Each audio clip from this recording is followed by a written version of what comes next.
Everyone, मुझे उम्मीद है कि आप सभी अच्छे हैं and I am back with the second video on basic concepts of chemistry, class 11th chemistry. और आज के इस वीडियो में हम बात करने वाले हैं मोल कॉन्सेप्ट्स एंड स्टोइकियोमेट्रिक कैलकुलेशंस के बारे में। तो क्या सभी बच्चे तैयार हैं?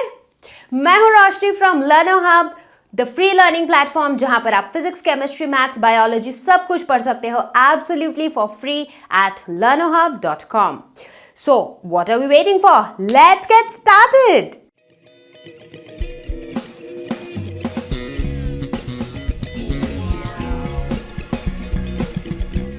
पिछले वीडियो में हमने एटम्स, मॉलिक्यूल्स, एटॉमिक थ्योरीज सभी के बारे में काफ़ी चीज़ें पढ़ी। तो अब टाइम आ गया है कि हम देखें एटॉमिक मास, मॉलिक्यूलर मास, ये सारी चीज़ें क्या होती है। बहुत ही सिंपल चीज़ है। एटॉमिक मास यानी कि mass of atom, molecular mass यानी कि मास ऑफ मॉलिक्यूल। अब मॉलिक्यूल किस चीज़ से बना होता है? एटम से। तो मॉलिक्यूलर मास क्या हो जाएगा? Sum of the atomic masses present in that molecule, है ना। तो अगर मैं हाइड्रोजन एटम की बात करूं H, तो इसका जो मास होगा that will B atomic mass. दूसरी तरफ अगर मैं हाइड्रोजन मॉलिक्यूल की बात करूं यानी कि H2, इसके अंदर 2 हाइड्रोजन एटम्स हैं, तो इसका मॉलिक्यूलर मास क्या होगा? Sum of the atomic masses of 2 hydrogen atoms, right. उसी तरह अगर मैं पूछूं कि HCl का मॉलिक्यूलर मास क्या होगा, बताओ। It will be sum of the atomic masses of hydrogen atom and chlorine atom. बस सीधी सी बात थी। अब एक अहम सवाल ये है कि हम एटॉमिक मास निकालते कैसे हैं। चलो मॉलिक्यूलर मास तो एटॉमिक मास से निकल जाएगा, बट एटॉमिक मास कैसे निकालते हैं? आज की डेट पे अगर देखा जाए तो हमारे पास टेक्निक्स हैं इसे निकालने के लिए, और एक टेक्निक है मास स्पेक्ट्रोमेट्री। इससे हमें लगभग अच्छी खासी एक्यूरेसी के साथ एटॉमिक मास मिल जाती है। लेकिन पुराने टाइम पे हम क्या करते थे? तब तो ये टेक्निक था ही नहीं। तो बहुत पुराने दिनों में हमने क्या किया कि जो हाइड्रोजन एटम है हमारा, जो सबसे लाइट एटम है, लाइटेस्ट एटम, उसे हमने एक रेफरेंस मान लिया। हमने बोला कि भाई ऐसा करते हैं, हाइड्रोजन सबसे हल्का है, सबसे छोटा सा है, हाइड्रोजन को हम असाइन कर देते हैं एटॉमिक मास 1। अब हाइड्रोजन के रिलेटिव बाकी जितने भी एलिमेंट्स हैं उनको हम एटॉमिक मासेस असाइन करते चले जाएंगे, ठीक है। ऐसा हमने सिस्टम बनाया। लेकिन करंट जो हमारा सिस्टम है उसमें hydrogen is no more the reference. हमारा रेफरेंस क्या है? कार्बन 12, यस, यानी कि कार्बन एलिमेंट का वो वाला आइसोटोप जिसका एटॉमिक मास 12 है, ठीक है। इसे हम C12 या कार्बन 12 कुछ भी कहते हैं। तो अब इस सिस्टम में हमने क्या कहा कि भाई कार्बन 12 जो है इसका हम एटॉमिक मास असाइन करते हैं 12, ठीक है। और हमने एक यूनिट भी डिफाइन कर दिया। हमने कहा कि भाई ठीक है, इसमें हमने ऐसा रेफरेंस सेट किया कि कार्बन 12 का जो एटॉमिक मास है दैट इज 12 AMU, यानी कि एटॉमिक मास यूनिट। तो देखो यहाँ बड़े ही स्मार्टली हमने एक नया यूनिट मेंशन कर दिया, ठीक है ना। तो चलो ठीक है, कहीं कहीं पे आप देखोगे कि AMU की जगह सिर्फ U लिखा रहता है, तो U रिप्रेजेंट्स यूनिफाइड मास, तो मतलब they mean the same thing, ठीक है। अब जहां मैंने एक यूनिट डिफाइन कर दिया तो ज़रूरी हो जाता है कि यार वो 1 यूनिट कितना है। तो अभी मैंने क्या बताया, हमने ये सेट किया कि 12 AMU is the mass of 1 carbon 12, ठीक है। तो फिर 1 AMU कितना हो जाएगा? सिंपल मैथमेटिक्स, 1 AMU क्या हो जाएगा? 1/12 of mass of 1 carbon 12 atom. Simple maths हो गया, है ना। तो ये मेरा डेफिनेशन भी सेट हो गया 1 AMU का। अब एक आखिरी चीज बच गया कि यार 1 AMU आखिर कितना होता है मास, यानी कि 1 AMU को अगर मैं ग्राम्स में कन्वर्ट करूं तो कितना मास होता है। चलो कैलकुलेट कर लेते हैं। तो AMU के डेफिनेशन को देखते हुए हमें ये समझ आ रहा है कि अगर हम मास ऑफ 1 कार्बन एटम निकाल लेते हैं तो उसका 1/12 कर देंगे तो वो हो जाएगा 1 AMU, ठीक है। तो अभी हमारा टारगेट क्या है कि मास ऑफ 1 कार्बन एटम निकालना, ठीक है।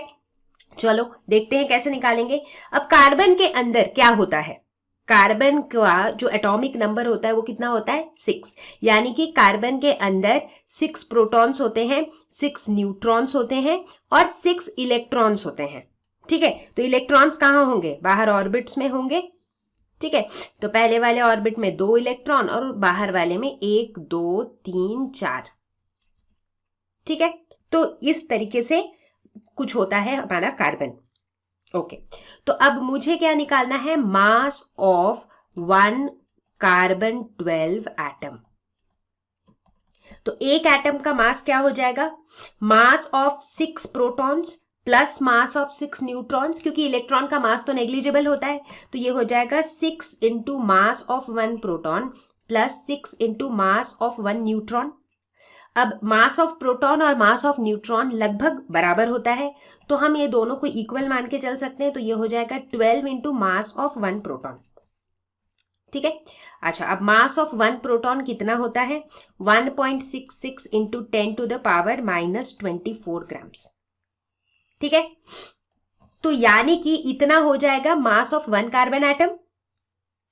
Correct, this is mass of 1 carbon atom. चलो बढ़िया, अब देखते हैं क्या होता है। तो हम क्या देख रहे हैं कि हमें क्या निकालना था, 1 AMU की वैल्यू। 1 AMU क्या होता है, 1/12 of mass of 1 carbon atom. तो मास ऑफ 1 कार्बन एटम कितना है, 12 into 1.66 into 10 to the power -24। तो ये 12 और 12 कैंसिल हो जाएगा, तो 1 AMU कितना हो जाएगा, 1.66 into 10 to the power -24 grams. Right, तो हम क्या देखते हैं कि 1 AMU की जो ग्राम्स में वैल्यू है, what is that, that is eventually the mass of a proton. तो मतलब 1 AMU, 1 एटॉमिक मास यूनिट को अगर ग्राम्स में रिप्रेजेंट करना हो तो that is actually equal to the mass of 1 proton. ठीक है, तो ये रिलेशनशिप सबको पता होना चाहिए, क्योंकि बाद में जाके बहुत कंफ्यूजन क्रिएट हो सकती है अगर आपकी ये सारी बेसिक चीजें क्लियर ना हो। अब बात करेंगे एवरेज एटॉमिक मास की, ये क्यों एग्जिस्ट करता है।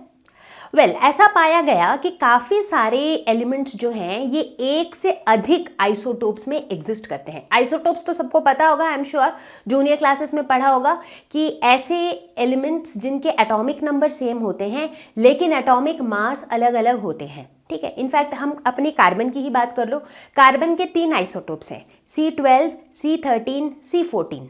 तो ये तीनों आइसोटोप्स में जो एटॉमिक नंबर है वो तो 6 है, लेकिन जो मास नंबर या फिर एटॉमिक मास है वो क्या है, 12, 13, 14।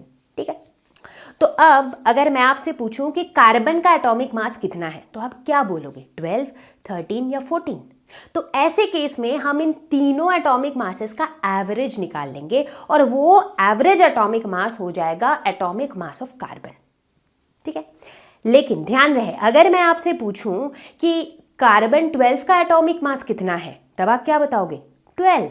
लेकिन अगर मैं पूछूं एटॉमिक मास कार्बन का कितना है तब आप बताओगे एवरेज एटॉमिक मास। ठीक है, तो इस वजह से एवरेज एटॉमिक मास का कॉन्सेप्ट आया। क्वेश्चन ट्राई करेंगे, calculate the molecular mass of the following H2O, CO2, CH4। अब सारे तो मैं करके नहीं दूंगी भाई, है ना, मुझे पता होना चाहिए कि आप खुद से भी कर पा रहे हो कि नहीं। तो इसमें से चलो कोई भी एक मैं पिक करती हूँ जो मैं करके देती हूँ। तो चलो मैं मीथेन का मॉलिक्यूलर मास निकालती हूँ।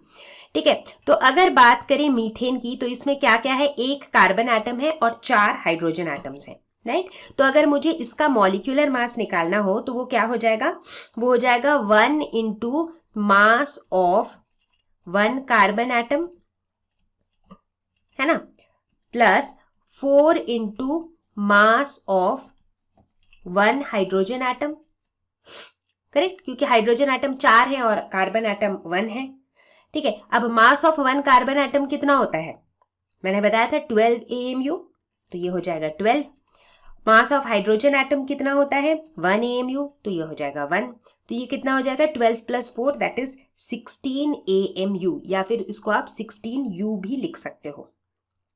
ठीक है, अच्छा, यहाँ पर मैं एक चीज और बता दूं कि अगर आप एग्जैक्ट वैल्यूज देखोगे ना, जैसे जनरली आपके बुक के अपेंडिक्स में दी रहती है एग्जैक्ट वैल्यू, तो मास ऑफ 1 कार्बन एटम आपको मिलेगा 12.01, करेक्ट। उसी तरीके से मास ऑफ हाइड्रोजन एटम मिलेगा आपको 1.0079। तो जब आप वो एग्जैक्ट वैल्यूज डालोगे तो आपको CH4 का भी जो मास मिलेगा वो मिलेगा 16.04। लेकिन मैंने जो है ना यहाँ पर ये राउंडेड ऑफ नंबर्स ही लिए हैं फॉर ईज ऑफ कैलकुलेशंस, ठीक है ना। तो हमें एटॉमिक मास और मॉलिक्यूलर मास तो समझ आ गया। अब हम बात करेंगे फॉर्मूला मास की। बच्चे कह रहे होंगे कि मैम अभी मॉलिक्यूलर मास तो पढ़ लिया, अब फॉर्मूला मास अलग से क्यों ज़रूरी है? अभी बताती हूँ। कई बार क्या होता है कि हम ऐसे चीज़ों की मास निकालने की कोशिश करते हैं जिनके अंदर मॉलिक्यूल्स होते ही नहीं हैं, ठीक है ना। उनके अंदर maybe we are talking about an ionic compound. अगर आयनिक कंपाउंड की मैं बात करूँ, उनके अंदर मॉलिक्यूल्स हैं ही नहीं एज डिस्क्रीट यूनिट्स, उनके अंदर क्या है? आयन्स। तो ऐसे केसेस में जब मॉलिक्यूल्स है ही नहीं, मैं मॉलिक्यूलर मास की बात कैसे कर सकती हूँ? है कि नहीं? तो यहां पर हम बात करते हैं फॉर्मूला मास की, ठीक है। तो मान लो एग्जाम्पल लेती हूं NaCl, कॉमन सॉल्ट। इसके अंदर क्या होता है? Na plus ions, Cl minus ions. इनके अंदर मॉलिक्यूल्स नहीं होता है, राइट। तो ऐसे केसेस में हम फॉर्मूला मास लेते हैं। तो फॉर्मूला मास होता क्या है? It is the sum of the atomic masses of the ions which are present in the formula unit of the compound. मतलब NaCl के अंदर जो आयंस है, कौन से आयंस है? Na plus Cl minus. इन आयंस के रिस्पेक्टिव एटॉमिक मासेस का सम। तो यानी कि formula mass of NaCl is equal to atomic mass of sodium plus atomic mass of chlorine, और इस तरीके से निकल जाएगा formula mass of NaCl। Clear? Great. अब एक कॉमन सा चीज जो सबके दिमाग में कंफ्यूजन क्रिएट करता है कि मॉलिक्यूलर मास और फॉर्मूला मास में फर्क क्या है। सबसे पहला फर्क तो यह है कि मॉलिक्यूलर मास मतलब मॉलिक्यूल्स हैं वहां पर, तो मॉलिक्यूल्स हैं मतलब उसके अंदर एटम्स हैं। तो molecular mass is sum of atomic masses of all the atoms forming the molecule. Simple. Formula mass का मतलब sum of atomic masses of all the ions present in the formula unit of the compound. Clear हो गया? Molecular mass जो है this is linked to the molecular formula of the compound. मतलब example लेते हैं, let's talk about glucose. Glucose का molecular formula क्या होता है? C6H12O6। तो ये मॉलिक्यूलर फॉर्मूला हमें यह बताता है कि ग्लूकोज के अंदर 6 carbon atoms, 12 hydrogen atoms, 6 oxygen atoms हैं, ठीक है। और ये जो मॉलिक्यूलर फॉर्मूला हमें मिलता है, इस मॉलिक्यूलर फॉर्मूला से हम इसका मॉलिक्यूलर मास निकाल सकते हैं। मतलब मॉलिक्यूलर फॉर्मूला मॉलिक्यूलर मास, ये लिंक्ड है, ठीक है। अब दूसरी तरफ फॉर्मूला मास जो है ये कौन से फॉर्मूला से लिंक्ड है? ये लिंक्ड है एम्पिरिकल फॉर्मूला से। देखो कंफ्यूज नहीं होना है, बिल्कुल एक के बाद एक मैं बताती जा रही हूं, ठीक है। तो ध्यान से सुनते रहो, सब बहुत आसान है। मॉलिक्यूलर मास था तो मॉलिक्यूलर फॉर्मूला था जो हमें बता रहा था कि ग्लूकोज में एग्जैक्टली कितने कितने मॉलिक्यूल्स हैं, कितने कितने एटम्स उसके मॉलिक्यूल को बना रहा है। यहां पर क्या है? फॉर्मूला मास है। तो फॉर्मूला मास में तो होता ही ये है कि भाई हमको पता नहीं एग्जैक्टली कितने एटम्स हैं, क्योंकि वहां तो अंदर आयंस है। तो यहां पर जो एम्पिरिकल फॉर्मूला होगा वो हमें सिर्फ रेशियो बताएगा। जैसे अगर मैं NaCl की बात करूं तो NaCl का जो ये फॉर्मूला है ये सिर्फ हमें ये बताता है कि सोडियम और क्लोरीन जो है ये 1:1 के रेशियो में प्रेजेंट है। अब 4 है, 8 है, 16 है, हमको नहीं पता। हमें सिर्फ ये पता है कि सोडियम और क्लोरीन आयंस जो हैं वो 1:1 के रेशियो में है। तो एम्पिरिकल फॉर्मूला हमें सिर्फ रेशियो बताता है कि जो भी हमारे आयंस हैं वो किस रेशियो में प्रेजेंट है उस कंपाउंड में, ठीक है। तो अगर हम वापस ग्लूकोज का एग्जाम्पल लें, ठीक है, ग्लूकोज का मॉलिक्यूलर फॉर्मूला क्या होता है? C6H12O6, है ना। ग्लूकोज का एम्पिरिकल फॉर्मूला क्या होगा? एम्पिरिकल फॉर्मूला क्या बताता है? सिर्फ रेशियो बताता है, ठीक है। तो एम्पिरिकल फॉर्मूला ये नहीं बताएगा कि 6 कार्बन, 12 हाइड्रोजन और 6 ऑक्सीजन है, ये बताएगा 1:2:1, यानी कि ये बताएगा CH2O। ये हो जाएगा इसका एम्पिरिकल फॉर्मूला। ध्यान से देखो दोनों फॉर्मूले को। मॉलिक्यूलर फॉर्मूला बता रहे हैं एग्जैक्टली कितने कितने कार्बन, हाइड्रोजन, ऑक्सीजन एटम्स हैं ग्लूकोज में। एम्पिरिकल फॉर्मूला बता रहा है कि कार्बन, हाइड्रोजन और ऑक्सीजन ये किस रेशियो में पाया जाता है ग्लूकोज के अंदर, 1:2:1 के रेशियो में। अब 6:12:6 है ये, या 4:8:4 है, या 2:4:2 है, वो हमको नहीं पता, हमें सिर्फ रेशियो पता है। क्लियर? तो सबको समझ आ गया मॉलिक्यूलर फॉर्मूला और एम्पिरिकल फॉर्मूला का फर्क? अगर ये समझ आ गया तो मॉलिक्यूलर मास, फॉर्मूला मास का फर्क भी समझ आ गया होगा। ठीक है, देखो बच्चा पार्टी यहां तक अच्छे से क्लियर कर लो, ये बिल्कुल बेसिक्स हैं। इसके बाद हम स्टार्ट करने वाले हैं मोल कॉन्सेप्ट। सबसे पहला सवाल, वाई मोल? मोल की जरूरत क्या थी? क्यों मोल के बारे में हम बात कर रहे हैं? एक छोटा सा सवाल, मान लो मैं आपसे पूछती हूं कि 1 ग्राम सॉल्ट में, 1 ग्राम, सोचो कितने थोड़े से सॉल्ट की बात कर रही हूं मैं, 1 ग्राम सॉल्ट में कितने नंबर ऑफ मॉलिक्यूल्स हैं? ये सुनते ही आपको लगेगा नंबर ऑफ मॉलिक्यूल्स तो बहुत होंगे, भले ही कि 1 ग्राम सॉल्ट बहुत थोड़ा सा है, बट मॉलिक्यूल्स तो बहुत छोटे होते हैं, तो इसके अंदर भी ढेरों सारे मॉलिक्यूल्स होंगे, है कि नहीं? तो जब कभी भी हमें इस तरह के लार्ज नंबर्स को हैंडल करना पड़ता है तो हमें उन्हें हैंडल करने के लिए एक यूनिट भी उसी लेवल का चाहिए होता है। जैसे हम डजन वर्ड यूज करते हैं, राइट? कि हम दुकान में जाते हैं और बोलते हैं कि भैया 2 दर्जन केले देना, राइट? 2 दर्जन इज बेसिकली 24, 1 डजन इज 12। तो कभी भी हम 12 को 12 ना बोल के 1 डजन बोलते हैं। तो अगर मुझे 60 बनानास चाहिए होंगे तो मैं बोलूंगी 5 डजन बनानास, राइट? तो डजन क्या है? डजन एक वर्ड है या फिर कह सकते हो एक यूनिट है जो एक बड़े नंबर को रिप्रेजेंट कर रहा है। उसी तरीके से हमने मोल निकाला और हमने कहा कि 1 मोल जो है that is 6.022 into 10 to the power 23। सोचो कितना बड़ा नंबर है। तो इसको अगर आप ऐसे ही लिखोगे ना नॉर्मली पावर के बिना, तो 6.022 के बाद जो 10 आएगा आपका उसमें 23 जीरोज होंगे। Just imagine how big the number is. तो मतलब कुछ यूं हो गया कि अगर मैं कहूं कि मेरे पास 1 मोल पेन्स हैं, इसका मतलब मेरे पास 6.022 into 10 to the power 23 pens हैं। सोचो कितने पेन्स हैं, इतने तो घर में रखने की जगह ना हो, राइट? तो मतलब इट्स अ ह्यूज नंबर। तो अब इसका फायदा क्या हुआ अगर ये मोल वाला कॉन्सेप्ट आ गया? तो अब अगर मैं किसी से भी पूछूं कि भाई कितने नंबर ऑफ मॉलिक्यूल्स हैं इसके अंदर, किसी भी चीज के अंदर, तो instead of telling such big numbers अब हम क्या बोलेंगे? 5 मोल, 10 मोल, 15 मोल, क्योंकि मोल का तो मतलब ही है 6.022 इंटू 10 टू द पावर 23। अब उसके साथ आप मल्टीप्लाई कर लो, राइट?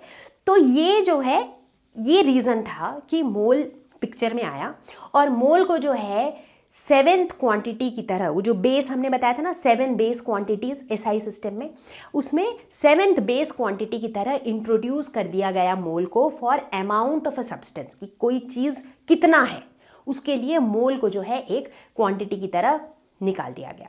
दूसरा सवाल, why are we so much bothered about number of molecules या फिर नंबर ऑफ एटम्स? हम इस नंबर से इतने बॉदर्ड क्यों हैं? ऐसे सोचो, जब कोई केमिकल रिएक्शन हो रहा है तो बेसिकली जो रिएक्शन हो रहा है वो किसके बीच में हो रहा है? वो पार्टिकल्स के बीच में ही तो हो रहा है। मान लो 2 ग्राम सॉल्ट जो है वो 5 ग्राम वाटर के साथ रिएक्ट कर रहा है, तो जो रिएक्शन हो रहा है वो 2 ग्राम और 5 ग्राम के बीच में नहीं हो रहा है, वो सॉल्ट के जो पार्टिकल्स हैं और वाटर के जो पार्टिकल्स हैं उनके बीच में हो रहा है, राइट? तो हमें पता होने चाहिए कि ये जो नंबर ऑफ एटम्स हैं या नंबर ऑफ मॉलिक्यूल्स जो भी इन्वॉल्व हैं इसमें, वो कितने हैं, क्योंकि जैसे जैसे वो नंबर चेंज होगा वैसे वैसे हमारे रिएक्शन में भी चेंजेस आएंगे, इजंट इट? तो इसीलिए नंबर ऑफ पार्टिकल्स के बारे में सोचना काफ़ी ज़रूरी है ना? तीसरा सवाल जो दिमाग में आता है कि यार 1 मोल का ये जो भयानक सा एक वैल्यू है 6.022 इंटू 10 टू द पावर 23, ये कहाँ से आया? काफ़ी लॉजिकल है, ऑब्वियसली आसमान से तो नहीं टपका होगा। तो देखते हैं कि ये कहाँ से आया। तो 1 मोल को डिफाइन किया गया कि 1 mole is the amount of substance that contains as many discrete entities as there are number of atoms in 12 grams of carbon 12 atom। मैंने क्या बताया था कि स्टैंडर्ड क्या होता है? हमने रेफरेंस किसको मान रखा है? कार्बन 12 को। हमने कहा कि 12 ग्राम कार्बन 12 के अंदर जितने नंबर ऑफ एटम्स हैं उतना ही मेरा 1 मोल है। सिंपल कर दिया मैंने, है कि नहीं? तो चलो कैलकुलेट करके देखते हैं कि 1 मोल की वैल्यू कितनी आती है। तो इसका मतलब अभी हमें कैलकुलेट क्या करना है? हमें ये कैलकुलेट करना है कि 12 ग्राम्स ऑफ कार्बन 12 के अंदर, इसके अंदर नंबर ऑफ एटम्स कितने होते हैं। ठीक है, अगर हम ये निकाल लेंगे तो हम एक्सपेक्ट यही कर रहे हैं कि जब हम इसे कैलकुलेट करेंगे तो मेरा आंसर आएगा 6.022 इंटू 10 टू द पावर 23, जो कि मेरा 1 मोल होता है। ठीक है ना, तो चलो निकालते हैं। तो सबसे पहले तो ये देखते हैं कि हमारा मास ऑफ 1 कार्बन 12 एटम कितना होता है। तो मास ऑफ 1 C12 एटम ये कितना होता है, ये हमने थोड़ी ही देर पहले डिस्कस ऑलरेडी किया था कि एक कार्बन 12 एटम में क्या होगा, 6 प्रोटॉन्स और 6 न्यूट्रॉन्स। तो इसका मास क्या हो जाएगा, 6 into mass of 1 proton plus 6 into mass of neutron. तो प्रोटॉन और न्यूट्रॉन के मास बराबर होते हैं, तो इसे हम लिख सकते हैं 12 इंटू मास ऑफ प्रोटॉन। अब मास ऑफ प्रोटॉन कितना होता है, 12 into 1.66 into 10 to the power -24 grams. तो ये होता है मास ऑफ 1 कार्बन 12 एटम। ठीक है, अब इसी को हम थोड़ा सा घुमा के लिखेंगे। हम लिखेंगे कि भाई 12 into 1.66 into 10 to the power -24 grams, ये मास होता है कितने कार्बन एटम्स का, 1 कार्बन एटम का, है ना, मतलब 1 C12, वही एक ही बात है। तो एक कार्बन एटम का मास होता है इतना। ठीक है, और मुझे क्या निकालना है कि 12 ग्राम्स ऑफ कार्बन 12 में कितने एटम्स होंगे। तो फिर 12 ग्राम्स ऑफ कार्बन 12 में कितने एटम्स होंगे, 1/12 into 1.66 into 10 to the power -24 into 12। तो ये 12 और 12 कैंसिल हो जाएगा। तो 1/1.66 इंटू 10 टू द पावर -24, इसे अगर आप कैलकुलेट करोगे तो आपका आंसर आएगा 6.022 into 10 to the power 23 carbon 12 atoms, है ना। और यहीं से आया हमारा ये अजीब सा नंबर, है कि नहीं। तो हमने मोल को क्या डिफाइन किया था कि 1 मोल उतना ही होगा जितने number of atoms 12 gram C12 में होता है। तो हमने यहां पर कैलकुलेट किया कि 12 ग्राम्स ऑफ C12 में इतने एटम्स होते हैं, यानी कि 1 मोल में भी इतने नंबर ऑफ एंटिटीज होंगे। तो बच्चों हमने क्या देखा, 1 मोल के अंदर कितने एंटिटीज हैं। एंटिटी मतलब समझ लो कुछ भी, पार्टिकल्स है, एटम्स है, मॉलिक्यूल्स है, उसे हम एंटिटीज कह रहे हैं, एक जनरल टर्म। तो 1 मोल के अंदर कितने एंटिटीज हैं, 6.022 इंटू 10 टू द पावर 23। अब आप आगे चल के देखोगे कि ये नंबर इतना इंपॉर्टेंट है कि हमने इस नंबर को एक नया नाम दे डाला। क्या आप गेस कर सकते हो हमने इसे क्या नाम दिया, क्योंकि आप देखते ही हो राइट कि साइंस में अधिकतर चीजों के नाम जो है ना साइंटिस्ट्स के नाम के ऊपर रखे जाते हैं। तो याद करो थोड़े ही दिनों पहले जब हमने बात की थी लॉज ऑफ केमिकल कॉम्बिनेशन की, तो वहां पर हमने एक लॉ पढ़ा था। वहां पर हमने देखा था कि एक ऐसे साइंटिस्ट थे जिन्होंने पहली बार उन्होंने number of atoms, number of molecules के बारे में बात की थी। याद करने की कोशिश करो कौन सा वो लॉ था। बिल्कुल सही, एवोगैड्रोस लॉ। एवोगैड्रो ने कहा था कि अगर हम अलग अलग गैसेस के इक्वल वॉल्यूम्स लेते हैं at same temperature and pressure, तो उन सभी में सेम नंबर ऑफ मॉलिक्यूल्स होंगे। तो इसीलिए इस नंबर का जो नाम है वो रख दिया गया एवोगैड्रो नंबर। ठीक है, या फिर एवोगैड्रोस कांस्टेंट। अब दोनों सुनने में एक जैसा लग रहा है, हल्का सा फर्क है। एवोगैड्रोस नंबर हम सिर्फ इस नंबर को कहते हैं, 6.022 इंटू 10 टू द पावर 23। तो ये सिर्फ इस नंबर को एवोगैड्रो नंबर कहते हैं। तो इसका कोई यूनिट नहीं होता, कोई डायमेंशन नहीं होता, ये डायमेंशन लेस है। लेकिन जब हम एवोगैड्रो कांस्टेंट की बात करते हैं तो हम कहते हैं 6.022 इंटू 10 टू द पावर 23 पर मोल, यानी कि इतने एंटिटीज इन 1 मोल। तो पर मोल इसका एक यूनिट हो जाता है। ठीक है, तो इसे शॉर्ट में डिनोट कैसे करते हैं हम इसे डिनोट करते हैं कैपिटल N और नीचे एक सबस्क्रिप्ट में A इज फॉर एवोगैड्रो। ठीक है, तो ये था हमारा एवोगैड्रोस नंबर। तो अब देखो कुल मिला के मोल कॉन्सेप्ट क्या है कि किसी एक एलिमेंट के 1 मोल में जितने नंबर ऑफ एटम्स होंगे, किसी दूसरे एलिमेंट के 1 मोल में भी उतने ही नंबर ऑफ एटम्स होंगे। ठीक है, तो अगर मैं कहती हूं 1 मोल ऑफ हाइड्रोजन एटम्स, इसके अंदर कितने एटम्स हैं, 6.022 into 10 to the power 23 atoms.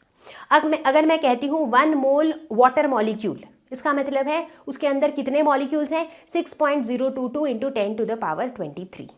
अगर मैं कहूं 1 mole of NaCl common salt, NaCl क्या है, आयोनिक कंपाउंड है, इसका मतलब है 6.022 into 10 to the power 22 units of NaCl। Clear है, बढ़िया। अब 1 मोल की जगह कई बार हम यूज करते हैं ग्राम एटम या फिर ग्राम मॉलिक्यूल। अगर आपके पास ऐसा लिखा हो 1 ग्राम एटम हाइड्रोजन, इसका मतलब है 1 मोल ऑफ हाइड्रोजन एटम। ठीक है, बहुत बार बच्चे कंफ्यूज हो जाते हैं कि 1 ग्राम एटम मतलब 1 ग्राम एटम, बट ऐसा नहीं है। अगर ऐसा लिखा रहे कि 1 ग्राम ऑफ एटम्स या फिर 1 ग्राम एटम्स, तब इसका वो मतलब हुआ। लेकिन अगर कभी भी gram atom, singular atom, 1 gram atom मतलब 1 मोल ऑफ एटम्स। उसी तरह 1 ग्राम मॉलिक्यूल मतलब 1 मोल ऑफ मॉलिक्यूल्स। तो इसे प्लीज ध्यान रखना, क्योंकि क्वेश्चन में ना कई बार मोल की जगह ग्राम एटम या ग्राम मॉलिक्यूल भी यूज करते हैं, तो उसमें कंफ्यूज मत होना। ठीक है, छोटी छोटी सी बातें हैं जो मैं बीच बीच में बताती जाऊंगी, और घबराने की कोई ज़रूरत नहीं है। हम सफिशिएंट नंबर ऑफ क्वेश्चंस भी सॉल्व करेंगे। तो कोई भी बच्चा ऐसा मत सोचो कि क्या हम सिर्फ थ्योरी पढ़ते रहेंगे फिर क्वेश्चन सॉल्व नहीं होगा। सब कुछ सॉल्व होगा, आप बस ध्यान से पूरे वीडियो को फॉलो करते चलो। ठीक है, अब तक सब चल रहा है बढ़िया, चलो आगे बढ़ते हैं। अब बात करते हैं मोलर मास की। मोलर मास क्या होता है? एटॉमिक मास पढ़ा हमने, क्या होता है? Mass of atom. Molecular mass पढ़ा हमने, क्या होता है? Mass of molecule. Molar mass क्या होता है? Mass of 1 mole of a substance in grams. एक मोल, किसी भी चीज के 1 मोल का जो मास होता है ग्राम्स में, उसे हम कहते हैं मोलर मास। तो यहां पर एक एग्जांपल लेते हैं, चलो निकाल के देखते हैं molar mass of carbon 12।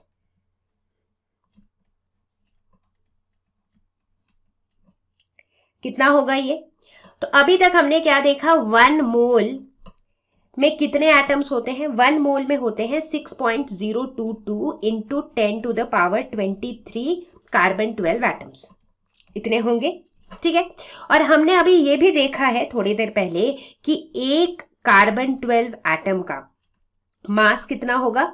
12 AMU। और अगर मुझे ग्राम्स में बताना हो तो कितना होगा? 12 into 1.66 into 10 to the power -24 grams. Right, ये भी अब तक हम देख चुके हैं।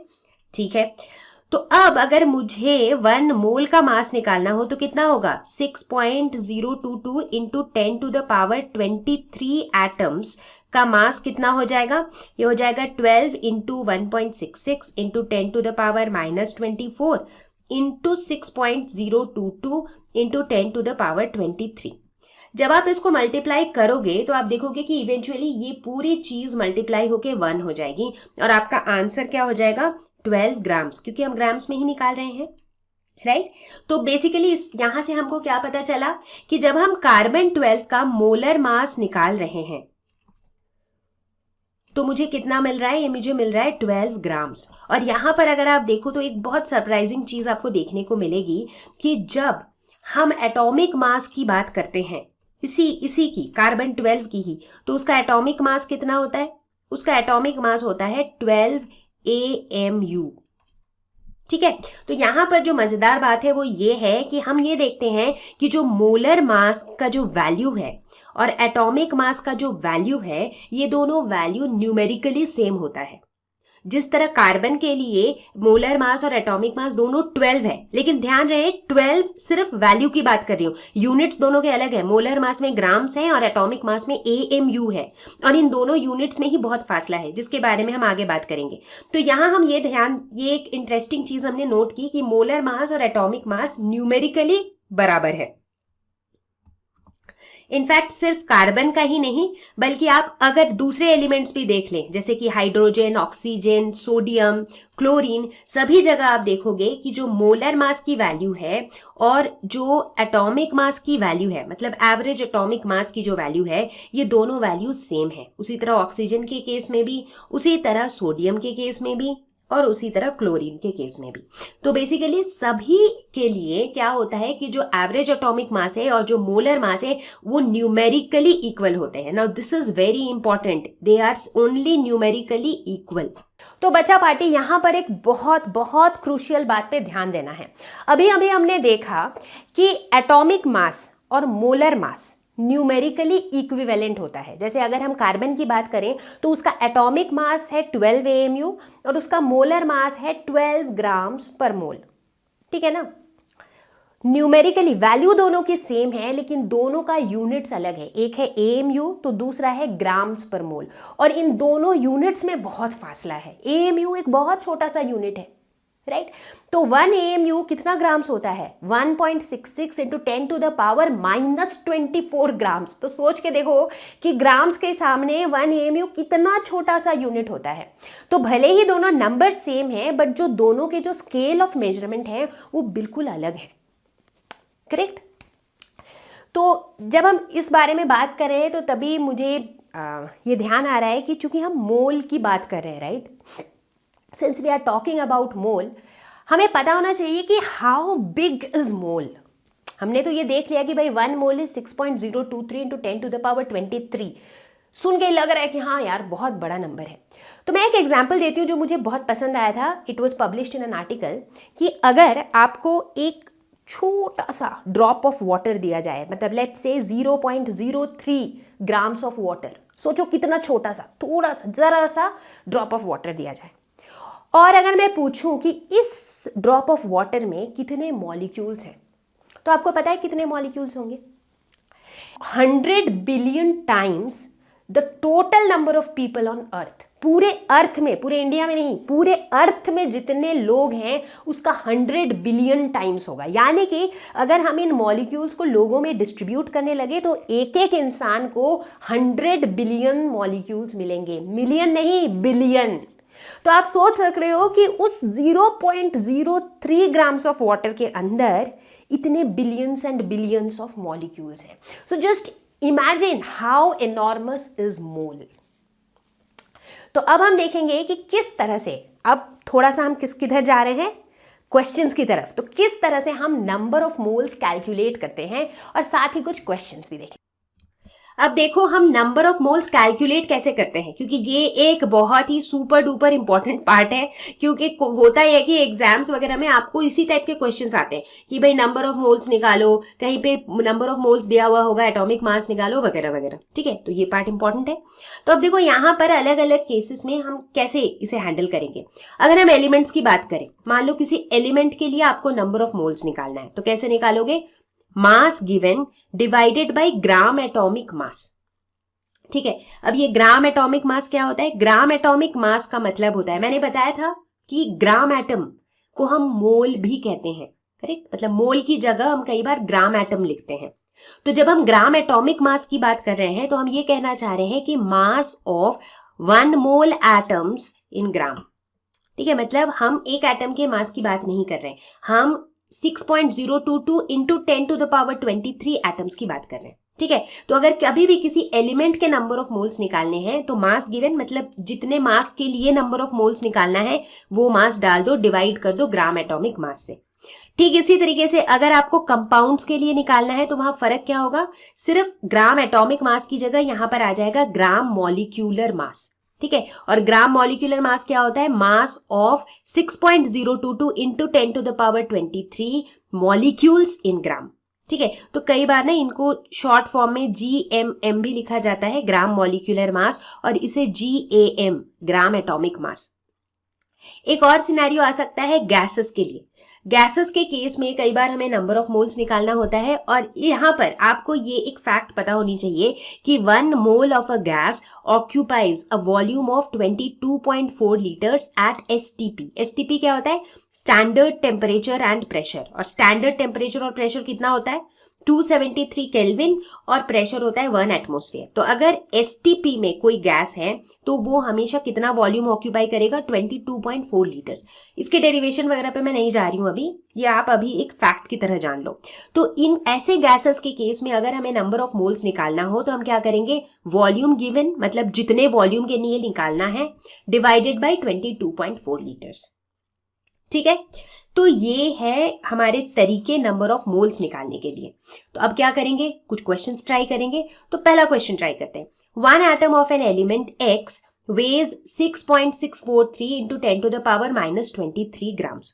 Number of moles of atoms in its 20 kg is.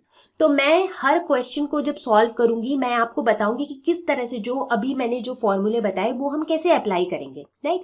तो यहाँ हम किसकी बात कर रहे हैं? यहाँ पर हम एलिमेंट की बात कर रहे हैं। तो एलिमेंट के लिए हमने यह पढ़ा था कि एलिमेंट का हम नंबर ऑफ मोल्स कैसे निकालते हैं, मास गिवन, यानी कि कितने मास के लिए नंबर ऑफ मोल्स निकालना है। यहां पर कितने मास के लिए निकालना है, 20 kg के लिए, राइट। तो हम कह सकते हैं कि यहां पर जो मास गिवन है वो है 20 kg, ठीक है। अब kg को ग्राम में कर लेते हैं क्योंकि न्यूमरेटर और डिनोमिनेटर दोनों सेम यूनिट में होना चाहिए। तो 1 kg is equal to 1000 grams, तो ये हो जाएगा 20 into 10 to the power 3 grams, ठीक है। ग्राम एटॉमिक मास कितना हो जाएगा इसका, इस पर्टिकुलर एलिमेंट का ग्राम एटॉमिक मास का मतलब क्या होता है, मास ऑफ इतने सारे एटम्स इन ग्राम्स। तो क्वेश्चन में एक एटम का मास दिया हुआ है इतना, तो फिर Na एटम्स का कितना हो जाएगा, Na multiplied by 6.643 into 10 to the power -23 grams. तो Na क्या होता है, 6.022 into 10 to the power 23 into 6.643 into 10 to the power -23। तो इसे आप कैलकुलेट करोगे तो अप्रोक्सीमेटली आपकी वैल्यू आएगी 40, ठीक है। तो अब नंबर ऑफ मोल्स निकाल सकते हैं बिल्कुल आराम से। तो नंबर ऑफ मोल्स क्या हो जाएगा, मास गिवन यानी कि 20 into 10 to the power 3 divided by 40। तो आपका आंसर आ जाएगा 500। तो करेक्ट ऑप्शन इज डी, ठीक है। आसान था। चलो अगला क्वेश्चन ट्राई करेंगे। What is the number of moles of oxygen atom in 126 AMU of HNO3, ठीक है। तो एकदम स्टेप बाय स्टेप समझेंगे, क्वेश्चन को देख के घबराना बिल्कुल भी नहीं है। हम उसी फॉर्मूले से देखो कैसे इसको सॉल्व करेंगे, एकदम ध्यान से देखो। यहां पर हम किसकी बात कर रहे हैं, एलिमेंट, कंपाउंड, किसकी बात कर रहे हैं, यहां पर हम कंपाउंड की बात कर रहे हैं, राइट। तो कंपाउंड के केस में हमने क्या पढ़ा था कि नंबर ऑफ मोल्स क्या होता है, मास गिवन, यानी कि कितने मास के लिए निकालना है। तो यहां पर मास गिवन क्या है, यहां पर जो मास गिवन है दैट इज 126 AMU, ठीक है। डिवाइडेड बाय क्या करना है, ग्राम मॉलिक्यूलर मास, ठीक है ना। तो ग्राम मॉलिक्यूलर मास हमको निकालना पड़ेगा। अब ग्राम मॉलिक्यूलर मास हम कैसे निकालेंगे, इस पूरे मॉलिक्यूल का, इस पूरे कंपाउंड का। तो ये क्या होता है, ये होता है बेसिकली इतने न मॉलिक्यूल्स का मास कितना होगा, करेक्ट। तो पहले देखो कि एक पूरे मॉलिक्यूल का मास कितना होगा, तो एक मॉलिक्यूल का मास इसका कितना होगा, कैलकुलेट करते हैं। हाइड्रोजन का एटॉमिक मास कितना होता है 1, नाइट्रोजन का होता है 14, ऑक्सीजन का होता है 16, बट यहाँ पर 3 ऑक्सीजन एटम्स है तो 3 इंटू 16, तो ये क्या हो जाएगा 15 प्लस 48 यानी कि 63, ठीक है। 63 क्या, ये जो मैंने मासेस बोले इनके, हाइड्रोजन का 1 क्या 1 AMU, नाइट्रोजन का 14 AMU, ऑक्सीजन का 16 AMU, यानी कि ये जो हम मास निकाल रहे हैं ये कौन से यूनिट में आ रहा है, ये आ रहा है AMU में, करेक्ट। तो ये एटॉमिक मास यूनिट में आ रहा है, यू में आ रहा है, ठीक है। तो अब अगर मुझे इसका ग्राम मॉलिक्यूलर मास निकालना हो तो क्या हो जाएगा, Na इंटू 63 AMU, ठीक है ना। अब देखो हम क्या कहते हैं कि ग्राम मॉलिक्यूलर मास जो है ये किस में हम निकालेंगे, मास of Na molecules in grams, ठीक है। अब देखो यहां पर एकदम कंफ्यूज नहीं होना है, हम लोग जो है ना कंफ्यूजन क्रिएट नहीं करेंगे, हम लोग सब चीज को ग्राम में ले लेंगे। जब भी नंबर ऑफ मोल्स निकालना हो, आप बिल्कुल भी गलती ना करने की वजह से आप हर कुछ को ग्राम्स में लो, ठीक है। तो 126 AMU कितना हो जाएगा, 1 AMU is equal to 1.66 into 10 to the power -24 grams, ये मैंने पहले ही बताया है। तो ये हो जाएगा 126 into 1.66 into 10 to the power -24 grams. ये क्या हो जाएगा, ये हो जाएगा Na। अब Na की मैं वैल्यू नहीं डाल रही हूँ क्योंकि यहाँ पे ऑप्शन में जो है ना ये Na के फॉर्म में ही आंसर दिया हुआ है, तो मैं इसको Na ही रखूंगी। Na into 63 into 1.66 into 10 to the power -24 grams, ठीक है। हालांकि इसको ग्राम्स में कन्वर्ट करने की इतनी जरूरत नहीं थी क्योंकि हम रेशियो की बात कर रहे हैं, अगर दोनों AMU में है तो वो भी चलेगा, राइट। तो अब हम निकालते हैं नंबर ऑफ मोल्स। एक बात बताओ, यहां पर हम किसके नंबर ऑफ मोल्स निकाल रहे हैं, ये फॉर्मूले से हम निकाल रहे हैं number of moles of this compound. तो हम निकाल रहे हैं number of moles of HNO3। तो ये क्या हो जाएगा, मास गिवन यानी कि 126 into 1.66 into 10 to the power -24 divided by gram molecular mass यानी कि Na इंटू 63 इंटू 1.66 इंटू 10⁻⁻24। अब ये तो वैसे ही कैंसिल होना था, राइट? तो इसीलिए आप ग्राम में कन्वर्ट करो या नहीं करो कोई फर्क नहीं पड़ता है, बट अगर आप एक ही स्टैंडर्ड को फॉलो करना चाहते हो तो आप ऐसा कर सकते हो, जस्ट टू अवॉइड मिस्टेक्स। क्योंकि कई बार क्या होता है ना, कुछ बच्चे एक को AMU में रख देते हैं, दूसरे को ग्राम में रख देते हैं, तो उसमें दिक्कत आ जाती है। तो अब 63 इंटू 2 ये हो जाएगा, तो ये हो जाएगा 2/NA। ठीक है, तो क्या मेरा बी करेक्ट ऑप्शन है? नहीं है। क्यों? देखो ये क्वेश्चन थोड़ा ट्विस्टेड था, ये डायरेक्ट क्वेश्चन नहीं था। क्वेश्चन में पूछा गया था number of moles of oxygen atom.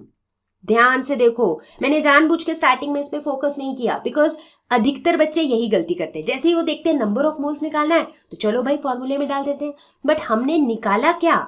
हमने तो निकाला number of moles of HNO3, but मुझे क्या निकालना था? मुझे निकालना था number of moles of oxygen atom, है ना? तो number of moles of oxygen atom कैसे निकालेंगे? उसके लिए मुझे ये पता होना चाहिए कि HNO3 के अंदर कितने ऑक्सीजन एटम्स हैं, राइट? तो कैसे निकालेंगे उसे? देखो ऐसे निकालेंगे, 126 AMU ऑफ HNO3, इसके अंदर कितने ऑक्सीजन एटम्स हैं ये मुझे पता करने हैं। ठीक है, तो अब इसके अंदर हम क्या देख रहे हैं? 126 AMU के अंदर HNO3 के कितने मॉलिक्यूल्स हैं? इसके अंदर इसके 2 मॉलिक्यूल्स हैं। It contains 2 molecules of HNO3। कैसे? क्योंकि एक मॉलिक्यूल ऑफ HNO3 कितने का होता है? 63 एटॉमिक मास यूनिट का, और 126 जो है वो 63 का डबल है, यानी कि 126 AMU के अंदर 2 मॉलिक्यूल ऑफ HNO3 होगा। ठीक है, सही बात है। अब एक मॉलिक्यूल ऑफ HNO3 के अंदर कितने ऑक्सीजन एटम्स हैं? 3। तो फिर 2 मॉलिक्यूल्स के अंदर कितने होंगे? 2 इंटू 3 यानी कि 6। तो 6 एटम्स ऑफ ऑक्सीजन। इसका मतलब जिसमें मुझे निकालना है बेसिकली 126 AMU ऑफ HNO3 में कितने हैं? 6 एटम्स ऑफ ऑक्सीजन है। ठीक है, बस इतना अगर आपने कर लिया तो समझो आपका क्वेश्चन ऑलमोस्ट सॉल्व हो गया। तो अब मुझे क्या निकालना है? मुझे निकालना है number of moles of oxygen. तो ये क्या हो जाएगा? इसमें भी अब यही फॉर्मूला लगाएंगे। ठीक है, मास गिवन, यानी कि what is the mass given? Mass given तो 26 AMU था, बट वो 26 AMU तो पूरा HNO3 का था, राइट? बट मुझे किसका मास चाहिए? मुझे ऑक्सीजन का मास चाहिए कि ये 26 AMU HNO3 में ऑक्सीजन का मास कितना था। तो बेसिकली मुझे चाहिए मास ऑफ 6 ऑक्सीजन एटम्स, क्योंकि 126 AMU HNO3 के अंदर 6 ऑक्सीजन एटम्स थे। तो मुझे क्या चाहिए? Mass of 6 oxygen atoms divided by gram atomic mass of oxygen, क्योंकि यहां पर मेरा फोकस सिर्फ ऑक्सीजन पे है भाई। हमें तो number of moles of oxygen निकालने हैं, तो मैं ग्राम मॉलिक्यूलर मास ऑफ HNO3 क्यों लूं? मैं सिर्फ ऑक्सीजन का ग्राम एटॉमिक मास लूंगी, राइट? क्योंकि यहां पर हम क्या कर रहे हैं? हम ग्राम नंबर ऑफ मोल्स निकाल रहे हैं, बेसिकली वो एलिमेंट वाले फॉर्म में, सिर्फ ऑक्सीजन का निकालना है। ठीक है ना? तो ये क्या हो जाएगा? अब मास ऑफ 6 ऑक्सीजन एटम्स क्या हो जाएगा? 6 इंटू एक ऑक्सीजन एटम का मास कितना होता है? 16 AMU। अब देखो मैं AMU में ले रही हूं, ठीक है? तो ग्राम एटॉमिक मास ऑफ ऑक्सीजन भी AMU में ही लेना पड़ेगा। तो ये क्या हो जाएगा? ग्राम एटॉमिक मास मतलब Na नंबर ऑफ एटम्स का टोटल कितना एटॉमिक मास है। तो ऑक्सीजन एटम का एक एटम का एटॉमिक मास कितना होता है? 16। तो ये इंटू 16 हो जाएगा। तो अब मैंने इसे ग्राम में कन्वर्ट नहीं किया, चाहो तो कर सकते हो, बट एनीवेज वो कैंसिल हो जाएगा, है ना? तो अब ये 16 कैंसिल हो जाएगा, ये हो जाएगा 6/Na। तो ये हो जाएगा मेरा answer, that is option D. तो आप देखो ऐसे ही ट्विस्टेड क्वेश्चंस कई बार आपके एग्जाम्स में आ जाते हैं, एंट्रेंस एग्जाम्स में आ जाते हैं, जिसमें बच्चे बिल्कुल कंफ्यूज हो जाते हैं। ठीक है, तो देखो इसमें डिफिकल्ट पार्ट क्या था? डिफिकल्ट पार्ट ये था कि अगर आपको दिया हुआ है कंपाउंड, बट क्वेश्चन जो पूछ रहा है ना वो बेसिकली एक एलिमेंट का नंबर ऑफ मोल्स पूछ रहा है, करेक्ट? तो ये जो फर्स्ट पार्ट मैंने किया ये आपको करने की जरूरत ही नहीं है, वो तो मैंने समझाने के लिए किया आपको। तो आपका सॉल्यूशन कहाँ से स्टार्ट होगा? सीधा यहां से स्टार्ट होगा, क्योंकि आपको सबसे पहले ये फाइंड आउट करना है कि जब मुझे number of moles of oxygen atoms निकालने हैं तो मुझे गिवन मास निकालना है इन टर्म्स ऑफ ऑक्सीजन, यानी कि 126 AMU ऑफ HNO3 के अंदर कितना ऑक्सीजन का मास है। वो निकालने के लिए पता करना है कि कितने ऑक्सीजन एटम्स हैं उसमें। तो पहले मैंने पता किया कि इसमें 6 ऑक्सीजन एटम्स हैं, फिर मैंने निकाला कि 6 ऑक्सीजन एटम्स का मास कितना होगा और उसको डिवाइड कर दिया ग्राम एटॉमिक मास ऑफ ऑक्सीजन से। ठीक है, अच्छे से समझो इस क्वेश्चन को क्योंकि इसमें कॉन्सेप्ट्स क्लियर हो रहे हैं, राइट। चलो आगे बढ़ते हैं और देखते हैं अगला question which is question number 3। 3.011 into 10 to the power 22 atoms of an element weighs 1.15 grams. ठीक है, the atomic mass of the element is. तो यहां पर हम वापस से एलिमेंट्स पे बात कर रहे हैं। तो एलिमेंट्स के केस में नंबर ऑफ मोल्स हम इस तरीके से निकालते हैं, अब तक तो हम सबको पता ही है। ठीक है, तो अब देखो इस क्वेश्चन को, इस फॉर्मूले को अगर आप देखोगे ना तो मास गिवन जो है वो यहां पर दिया हुआ है 1.15 ग्राम्स। ठीक है, मुझे एटॉमिक मास निकालना है तो बेसिकली ये ग्राम एटॉमिक मास वाला कंपोनेंट जो है वो दिया हुआ नहीं है। नंबर ऑफ मोल्स का क्या नंबर ऑफ मोल्स दिया हुआ है? डायरेक्टली तो दिया हुआ नहीं है, बट नंबर ऑफ एटम्स दिया हुआ है जिससे हम नंबर ऑफ मोल्स निकाल सकते हैं। कैसे? हमें क्या पता है कि 6.022 into 10 to the power 23 atoms, ये कितने मोल बनाता है? ये होता है 1 मोल। 1 मोल में इतने एटम्स होते हैं। तो फिर 3.011 into 10 to the power 22 atoms, ये कितने मोल्स बनाएगा? ये बनाएगा 1/6.022 into 10 to the power 23 multiplied by 3.011 into 10 to the power 22। तो जब इसे आप कैलकुलेट करोगे तो ये आएगा 1/20 मोल्स। तो यानी कि आपका नंबर ऑफ मोल्स कितना हो गया? 1/20। ठीक है, तो चलो अब सीधा सीधा इस फॉर्मूले में हम वैल्यूज डालते हैं, जो भी हमें पता है उन सबको डाल के देखते हैं। तो नंबर ऑफ मोल्स है 1/20। ठीक है, मास गिवन कितना है? 1.15 grams divided by gram atomic mass. Gram atomic mass मतलब total mass of Na atoms, तो Na multiplied by atomic mass. ठीक है, तो अब एटॉमिक मास क्या है? एटॉमिक मास मुझे निकालना है। तो अब तो इसे देखकर लग रहा है कि यार अब तो हम निकाल लेंगे, है कि नहीं? बट ये ध्यान रहे कि ये जो है मेरा न्यूमरेटर अभी किस में है? ग्राम्स में है। तो यानी कि इसको कैलकुलेट करके जो एटॉमिक मास निकलेगा वो किस में होगा? वो ग्राम्स में होगा। ठीक है ना? तो यूनिट का बड़ा कंफ्यूजन रहता है इस तरह के क्वेश्चंस में। तो एटॉमिक मास क्या निकलेगा मेरा? 1.15 into 20 divided by Na, that is 6.022 into 10 to the power 23। ठीक है, ये निकलेगा मेरा। बट ये किस में निकलेगा? कौन से यूनिट में निकलेगा? ये ग्राम्स में निकलेगा। बट जो मेरे ऑप्शंस हैं वो सारे AMU में है, तो यानी कि मुझे ग्राम्स को AMU में कन्वर्ट करना पड़ेगा। रिलेशन क्या होता है? हमें पता है कि 1 AMU is equal to 1.66 into 10 to the power -24 grams. तो इसका मतलब 1 ग्राम कितना हो जाएगा? 1/1.66 into 10 to the power -24 AMU, है कि नहीं? तो इतना ग्राम कितना हो जाएगा? इसके साथ हम क्या करेंगे? तो ये हो जाएगा 1.15 into 20 divided by 6.022 into 10 to the power 23। इस पूरे के साथ 1 ग्राम होता है इतना AMU, तो इतना ग्राम कितना हो जाएगा? Into 1/1.66 into 10 to the power -24। मैं कुछ भी कॉम्प्लिकेटेड नहीं कर रही हूँ, बिल्कुल सिंपल मैथमेटिक्स लगा रही हूँ, राइट। मैं सिर्फ इसे AMU में कन्वर्ट कर रही हूँ, ठीक है ना। अब देखो जो डिनोमिनेटर है ना, डिनोमिनेटर को जब आप कैलकुलेट करोगे तो ये इसकी वैल्यू आ जाएगी 1 और मेरा न्यूमरेटर कितना आ जाएगा? ये आ जाएगा 23। तो मेरा आंसर हो जाएगा 23 AMU, that is option D. अब बात करेंगे परसेंटेज कॉम्पोजिशन की। हम देखते हैं कि जो कंपाउंड्स होते हैं वो एक से अधिक एलिमेंट्स से बने होते हैं, राइट। जैसे अगर हम बात करें वाटर की, तो वाटर में हाइड्रोजन भी है और ऑक्सीजन भी है। ये पता होना ज़रूरी है कि वाटर का कितना परसेंटेज हाइड्रोजन है और कितना परसेंटेज ऑक्सीजन है। ये हमें काम आता है। कहाँ काम आता है वो थोड़ी देर में पता करेंगे। तो चलो देखते हैं कि कैसे निकालते हैं परसेंटेज कॉम्पोजिशन। तो परसेंटेज कॉम्पोजिशन होता क्या है कि ratio in which its constituents are present in a given compound. तो जो भी हमारा कंपाउंड है, ठीक है, मान लेते हैं कि हम एक एग्जांपल लेते हैं, लेट्स से CH4 मीथेन की बात करते हैं। तो इसके कॉन्स्टिट्यूएंट्स क्या है? कार्बन और हाइड्रोजन। तो कार्बन किस रेशियो में प्रेजेंट है, हाइड्रोजन किस रेशियो में प्रेजेंट है, वो बताता है हमें परसेंटेज कॉम्पोजिशन। तो हम परसेंटेज कॉम्पोजिशन निकालते कैसे हैं? Mass percent of an element in a compound is equal to mass of element in 1 mole of compound divided by molar mass of the compound. मतलब उस कंपाउंड का जो पूरा मोलर मास है, एक मोल का जो भी मास है, उससे हम डिवाइड कर देंगे किसको, mass of one element in one mole of compound. ठीक है, एग्जाम्पल लेते हैं, जैसे बात करते हैं मीथेन की। ठीक है, तो सबसे पहले तो ये देखते हैं कि मीथेन का मोलर मास क्या होगा।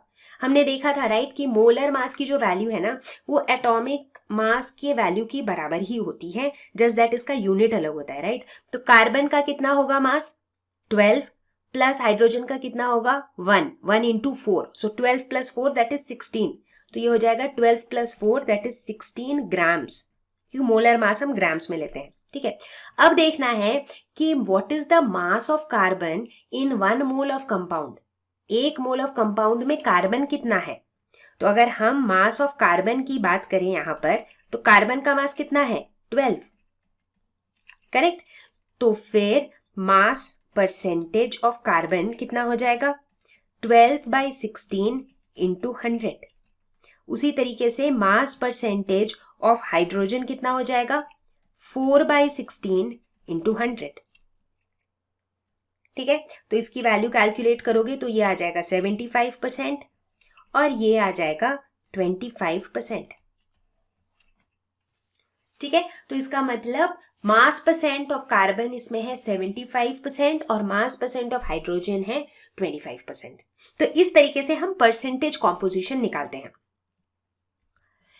एक क्वेश्चन ट्राई करते हैं, calculate the mass percent of different elements present in sodium sulphate. तो सोडियम सल्फेट में कौन कौन से एलिमेंट्स प्रेजेंट हैं, सोडियम, सल्फर और ऑक्सीजन। ठीक है, तो सबसे पहले हम क्या कैलकुलेट करेंगे, सबसे पहले कैलकुलेट करेंगे मोलर मास ऑफ Na2SO4 यानी कि सोडियम सल्फेट, जो कि कितना हो जाएगा, सोडियम का एटॉमिक मास होता है 23, यहां पर 2 एटम्स है, सो 2 इंटू 23, प्लस सल्फर का कितना होता है 32, ऑक्सीजन का होता है 16, बट यहाँ पे 4 एटम्स है तो 4 इंटू 16, तो ये आ जाएगा 142 ग्राम्स। ये हो गया मेरा मोलर मास।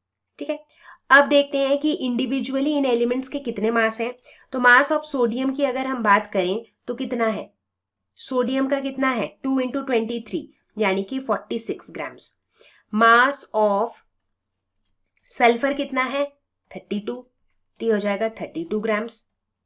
उसी तरह मास ऑफ ऑक्सीजन कितना है 4 इंटू 16 दैट इज 64 ग्राम्स। ठीक है, तो अब हम मास परसेंट निकाल सकते हैं। मास परसेंट ऑफ सोडियम कितना हो जाएगा 46 डिवाइडेड बाई 142, मतलब मास of sodium divided by molar mass of sodium sulphate into 100, तो ये कितना होगा 32.394%।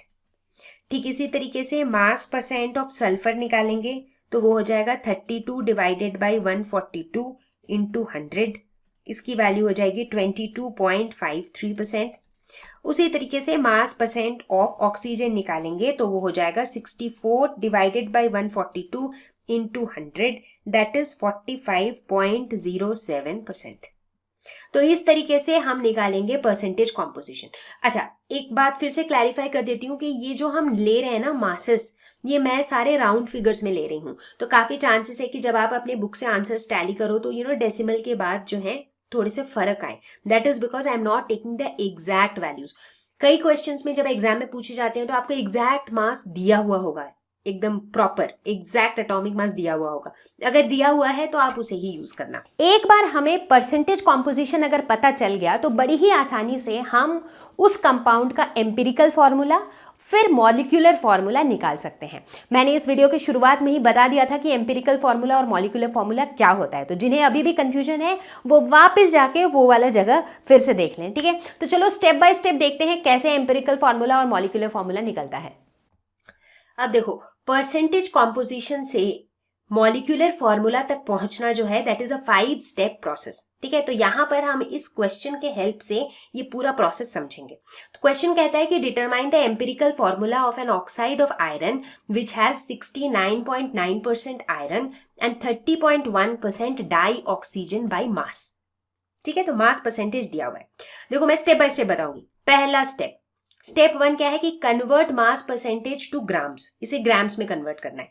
वो हम कैसे करेंगे, हम ये चूंकि हमें परसेंटेज दिया हुआ है तो हम एज्यूम कर लेंगे we will assume that we have 100 grams of the compound. तो जिस कंपाउंड का ये जो आयरन ऑक्साइड है, हम मान लेते हैं कि हमारे पास जो है 100 ग्राम्स ऑफ आयरन ऑक्साइड था. अगर हम ऐसा मान लेते हैं तो उसमें आयरन कितना होगा? उसमें आयरन हो जाएगा 69.9 ग्राम्स और उसमें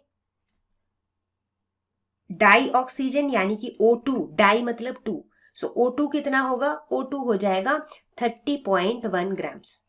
तो देखा कैसे कन्वर्ट किया हमने. परसेंटेज में है, मतलब परसेंटेज का मतलब क्या होता है? 69.9%, मतलब 69.9 आउट ऑफ 100. तो मैंने ये एज्यूम कर लिया कि लेट अस सपोज कि we have 100 grams of the compound. ठीक है ना. तो अगर 100 ग्राम्स ऑफ कंपाउंड है तो आयरन 69.9 ग्राम्स है और ऑक्सीजन 30.1 ग्राम है. ठीक है. तो पहला स्टेप तो डन हो गया. दूसरा स्टेप में क्या करेंगे? Convert into number of moles of each element. तो अब number of moles of iron, number of moles of oxygen, ये हमें निकालना है स्टेप 2 में. तो ये क्या था? ये था स्टेप 1. अब हम स्टेप 2 की बात करेंगे. तो हमें क्या निकालना है? मोल्स ऑफ आयरन और मोल्स ऑफ ऑक्सीजन, ये दोनों निकालना है. मोल्स ऑफ आयरन कैसे निकालेंगे? नंबर ऑफ मोल्स कैसे निकालते हैं हम एलिमेंट का? Given mass divided bye atomic mass. Correct, ऐसे ही निकालते हैं हम. तो हमारा इस केस में गिवन मास कितना है? 69.9 ग्राम्स.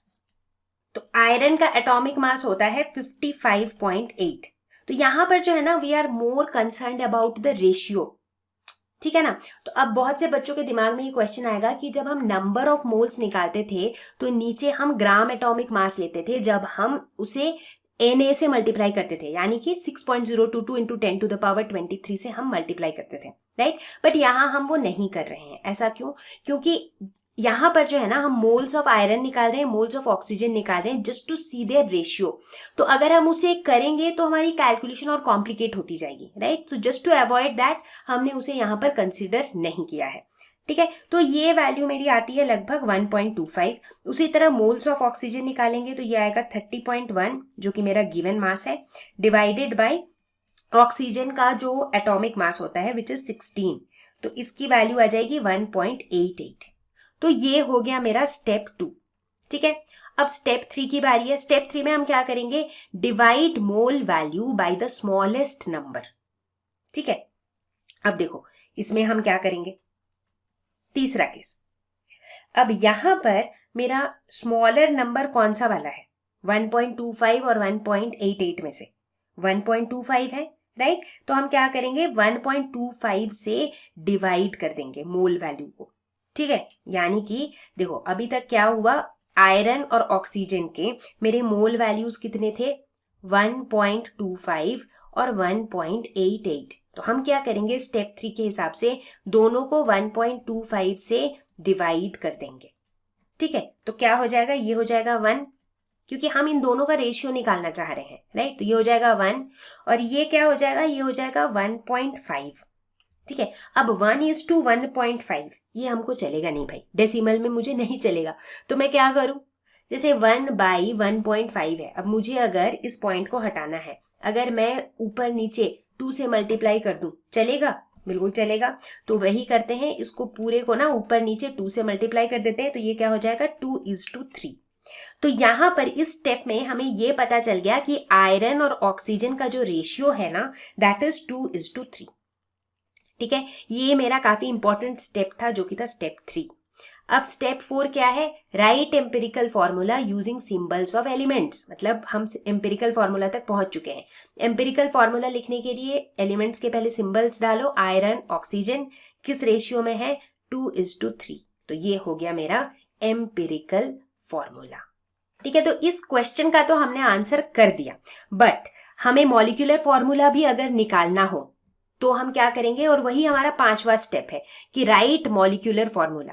तो अगर मुझे एम्पिरिकल फॉर्मूला मिल गया है तो वहां से हम मॉलिक्यूलर फॉर्मूला कैसे निकालेंगे? याद करो कि एम्पिरिकल फॉर्मूला और मॉलिक्यूलर फॉर्मूला का कॉन्सेप्ट क्या होता है. एम्पिरिकल फॉर्मूला जो है वो हमें बताता है कि ये जो एलिमेंट्स हैं ये किस रेशियो में प्रेजेंट है, और मॉलिक्यूलर फॉर्मूला हमें बताता है कि एग्जैक्ट नंबर्स क्या है, कितने आयरन और कितने ऑक्सीजन है है ना। तो इसका मतलब है कि जो मॉलिक्यूलर फॉर्मूला के जो ये नंबर्स होंगे, जैसे इस केस में एम्पिरिकल फॉर्मूला के नंबर्स हैं 2 और 3, तो मॉलिक्यूलर फॉर्मूला के जो नंबर्स होंगे वो बेसिकली ये 2 और 3 के ही मल्टीपल होंगे, राइट क्योंकि एम्पिरिकल फॉर्मूला तो एकदम सिंपलेस्ट रेशियो देता है।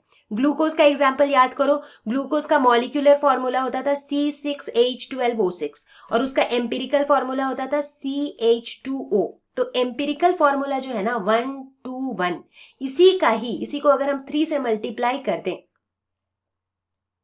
इसी को अगर हम 6 से मल्टीप्लाई कर दे तो मुझे मिल जाएगा मॉलिक्यूलर फॉर्मूला, राइट क्योंकि मॉलिक्यूलर फॉर्मूला का ही सिंपलेस्ट रेशियो है एम्पिरिकल फॉर्मूला। क्लियर है।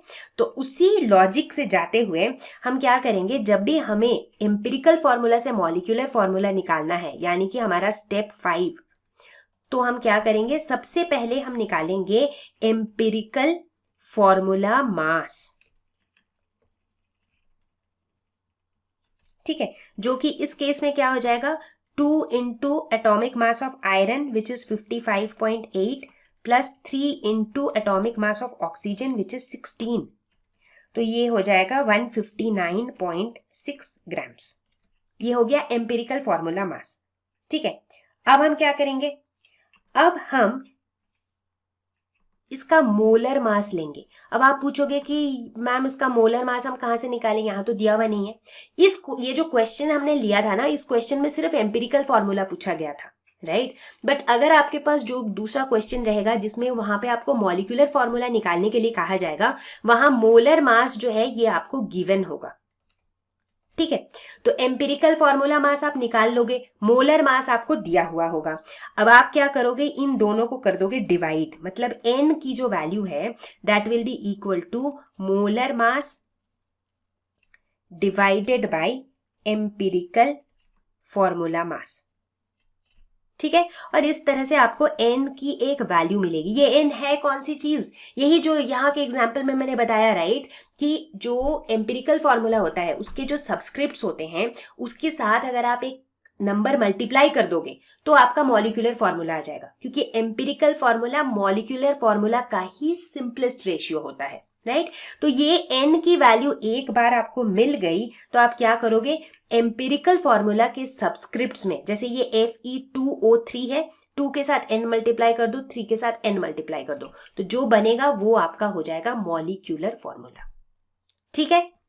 क्लियर है, मतलब ये काफी कॉन्सेप्चुअल है। अगर आपको एम्पिरिकल फॉर्मूला मॉलिक्यूलर फॉर्मूला समझ में आ गया है तो ये स्टेप 5 काफी सिंपल है, ठीक है। बट बच्चों ये जो पूरा जो प्रोसेस है ना एम्पिरिकल और मॉलिक्यूलर फॉर्मूला निकालने का, मैं चाहूंगी कि आप इसे खुद से सॉल्व करके देख लो, क्योंकि इसको सिर्फ देख के समझना is not enough, you should definitely practice and understand it.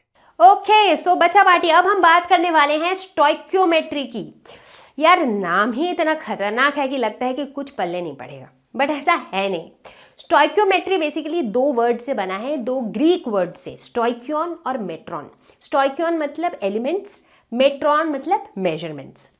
तो stoichiometry deals with calculation of masses या कभी कभी वॉल्यूम्स भी। तो जब भी कोई केमिकल रिएक्शन होता है उसके रिएक्टेंट्स का अमाउंट, कितना रिएक्टेंट कंबाइन किया, कितना प्रोडक्ट बना, तो इस तरह की चीज़ों के साथ ये हैंडल करता है, ठीक है। तो इससे पहले कि हम ये देखें कि किस तरह से हम एक रिएक्शन के अमाउंट्स के साथ खेल सकते हैं, मतलब amount of reactant, amount of product, उससे पहले ये जानना ज़रूरी है कि हमारा बैलेंस्ड केमिकल इक्वेशन का कॉन्सेप्ट क्लियर तो है ना। हालांकि ये हमने पहले ही पढ़ रखा है 10th स्टैंडर्ड में, बट फटाफट से करेंगे एक रिकैप। केमिकल रिएक्शन क्या होता है? Whenever a chemical change takes place, we say that a chemical reaction has taken place. जब कभी भी मैग्नीशियम ऑक्सीजन से कंबाइन किया, क्या बन गया? Magnesium oxide. तो इसका मतलब मैग्नीशियम अंडरवेंट अ चेंज, एक केमिकल चेंज हुआ, तो केमिकल रिएक्शन हैज अकर्ड। अगर हम इस इक्वेशन को देखें तो हम देखेंगे कि मैग्नीशियम और ऑक्सीजन ऐसी 2 चीज़ें हैं जिनके ऊपर चेंज हो रहा है, तो इन्हें हम कहते हैं रिएक्टेंट्स। और as a result of this reaction जो नया चीज़ बन रहा है, जो कि यहाँ पर है magnesium oxide, that is our product, ठीक है। अब बात करते हैं बैलेंस्ड केमिकल इक्वेशन की। क्यों ज़रूरी है केमिकल इक्वेशन को बैलेंस करना? क्योंकि भैया हमें फॉलो करना पड़ेगा law of conservation of mass. Mass जो है टोटल सभी एलिमेंट्स का रिएक्शन से पहले और रिएक्शन के बाद बराबर होना चाहिए, जिसका ये मतलब है कि total number of atoms of each element before reaction and after reaction must be same. यानी कि अगर हम इसी इक्वेशन की बात करें तो रिएक्शन से पहले मैग्नीशियम के कितने एटम्स हैं? 1। रिएक्शन के बाद मैग्नीशियम के कितने एटम्स हैं? 1। तो चलो मैग्नीशियम तो भाई बैलेंस्ड है। सिमिलरली ऑक्सीजन का रिएक्शन से पहले कितने एटम्स हैं? 2, O2 है, राइट। रिएक्शन के बाद कितने एटम्स हैं? 1, है ना। तो यानी कि ऑक्सीजन तो बैलेंस्ड नहीं है, तो कैसे बैलेंस करेंगे? प्रोडक्ट साइड में हम 2 से मल्टीप्लाई कर देंगे। अब क्या हुआ? ऑक्सीजन तो दोनों साइड बैलेंस हो गया, लेकिन हमारे मैग्नीशियम का बैलेंस बिगड़ गया। अब क्या करें? इसको वापस बैलेंस करेंगे, तो रिएक्टेंट वाले साइड में हम मैग्नीशियम के साथ 2 मल्टीप्लाई कर देंगे। अब जो है मैग्नीशियम और ऑक्सीजन दोनों ही बैलेंस्ड है, तो ये पूरा का पूरा इक्वेशन बैलेंस्ड है, ठीक है। तो जिन भी बच्चों को बैलेंसिंग अ केमिकल इक्वेशन याद नहीं है, अभी मैं इतना टाइम लगा के पूरा तो एक्सप्लेन नहीं करूंगी, बट जिनको याद नहीं है फटाफट से ऊपर देखो, मैंने लिंक फ्लैश कर दिया है। ये 10th स्टैंडर्ड का एक वीडियो है on how to balance a chemical equation. बहुत ही क्रिस्प एंड क्लियर वीडियो है, इसको देखोगे सारे कॉन्सेप्ट क्लियर हो जाएंगे, ठीक है। तो हमें ये समझ आ गया कि भाई इक्वेशन को हम बैलेंस क्यों करते हैं। तो अब देखते हैं कि अगर हमारे पास एक बैलेंस्ड केमिकल इक्वेशन दिया हुआ है, ठीक है, तो सिर्फ उस इक्वेशन को देख करके हमें क्या क्या इंफॉर्मेशन मिलती है। तो ये हमारा गिवन बैलेंस्ड इक्वेशन है, जिसके अंदर हम देख रहे हैं कि मीथेन ऑक्सीजन से कंबाइन करके बना रहा है कार्बन डाइऑक्साइड एंड वाटर। तो सीधा सीधा कुछ चीज़ हमें दिख रहा है कि भाई इसमें रिएक्टेंट क्या है? मीथेन और ऑक्सीजन, और इसमें प्रोडक्ट क्या है? Carbon dioxide and water. इसके अलावा हमें यह भी दिख रहा है कि हर एक कंपाउंड के बगल में लिखा हुआ है जी, यानी कि ये सारी की सारी चीज़ें गैसियस फॉर्म में हैं। इसके अलावा और क्या दिख रहा है? चलो देखते हैं और क्या इंफॉर्मेशन मिल रही है हमें इस बैलेंस्ड केमिकल इक्वेशन से। मोल्स के टर्म्स में अगर बात करें तो ये हमें बता रहा है कि 1 mole of CH4 reacts with 2 moles of oxygen to give 1 mole of carbon dioxide and 2 moles of water। तो बेसिकली ये जो नंबर्स हैं ये हमें बता रहे हैं कि कितना मोल एक कंपाउंड का कितने मोल ऑफ दूसरे कंपाउंड से मिलके कितना मोल ऑफ प्रोडक्ट्स बना रहा है, राइट। तो मोल्स के टर्म्स में हमें ये पता चल रहा है। अगर बात करें मॉलिक्यूल्स के टर्म्स में तो हमें क्या पता चल रहा है? हमें पता चल रहा है कि 1 molecule of CH4 combining with 2 molecule of oxygen to give 1 molecule of carbon dioxide and 2 molecules of water। सुन के लगेगा बहुत बेसिक सी चीजें हैं, बट अगर ये चीजें आपको नहीं पता होंगी ना तो आगे जाके जो क्वेश्चंस आपके सामने आएंगे उसमें आपको लॉजिक समझ नहीं आएगा, ठीक है। तो ये दूसरी इंफॉर्मेशन हमें मिलती है इन टर्म्स ऑफ मॉलिक्यूल्स। तीसरा इंफॉर्मेशन जो मिलता है वो मिलता है इन टर्म्स ऑफ मासेस की अगर हम बात करें तो 16 ग्राम्स ऑफ CH4। अब ये 16 ग्राम्स कहाँ से आया? कार्बन का मास कितना होता है? 12। हाइड्रोजन का होता है 1, बट यहाँ पे 4 हाइड्रोजन है तो 4, तो 12 + 4 हो गया 16। तो 16 ग्राम्स ऑफ मीथेन। अब 16 क्या है? ये क्या है? ये बेसिकली हमें क्या पता है कि CH4 का जो मोलर मास होगा उसका that is numerically equal to the atomic mass, correct. तो इसका पूरा एटॉमिक मास हमने निकाल लिया, so that is going to be the molar mass of this particular compound. तो ये हो गया 16 ग्राम्स।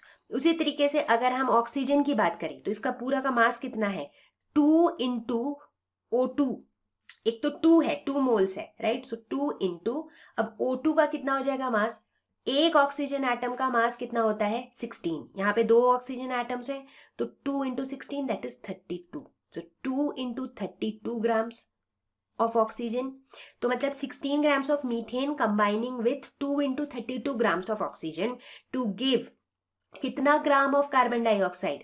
कार्बन का होता है 12, ऑक्सीजन का होता है 16 और ऑक्सीजन के 2 एटम्स हैं, so this is 12 + 32 that is 44। तो ये देगा 44 ग्राम्स ऑफ कार्बन डाइऑक्साइड और कितना ग्राम ऑफ वाटर? हाइड्रोजन का हो जाएगा 2 × 1 और ऑक्सीजन का हो जाएगा 16, यानी कि 18 ग्राम्स ऑफ वाटर।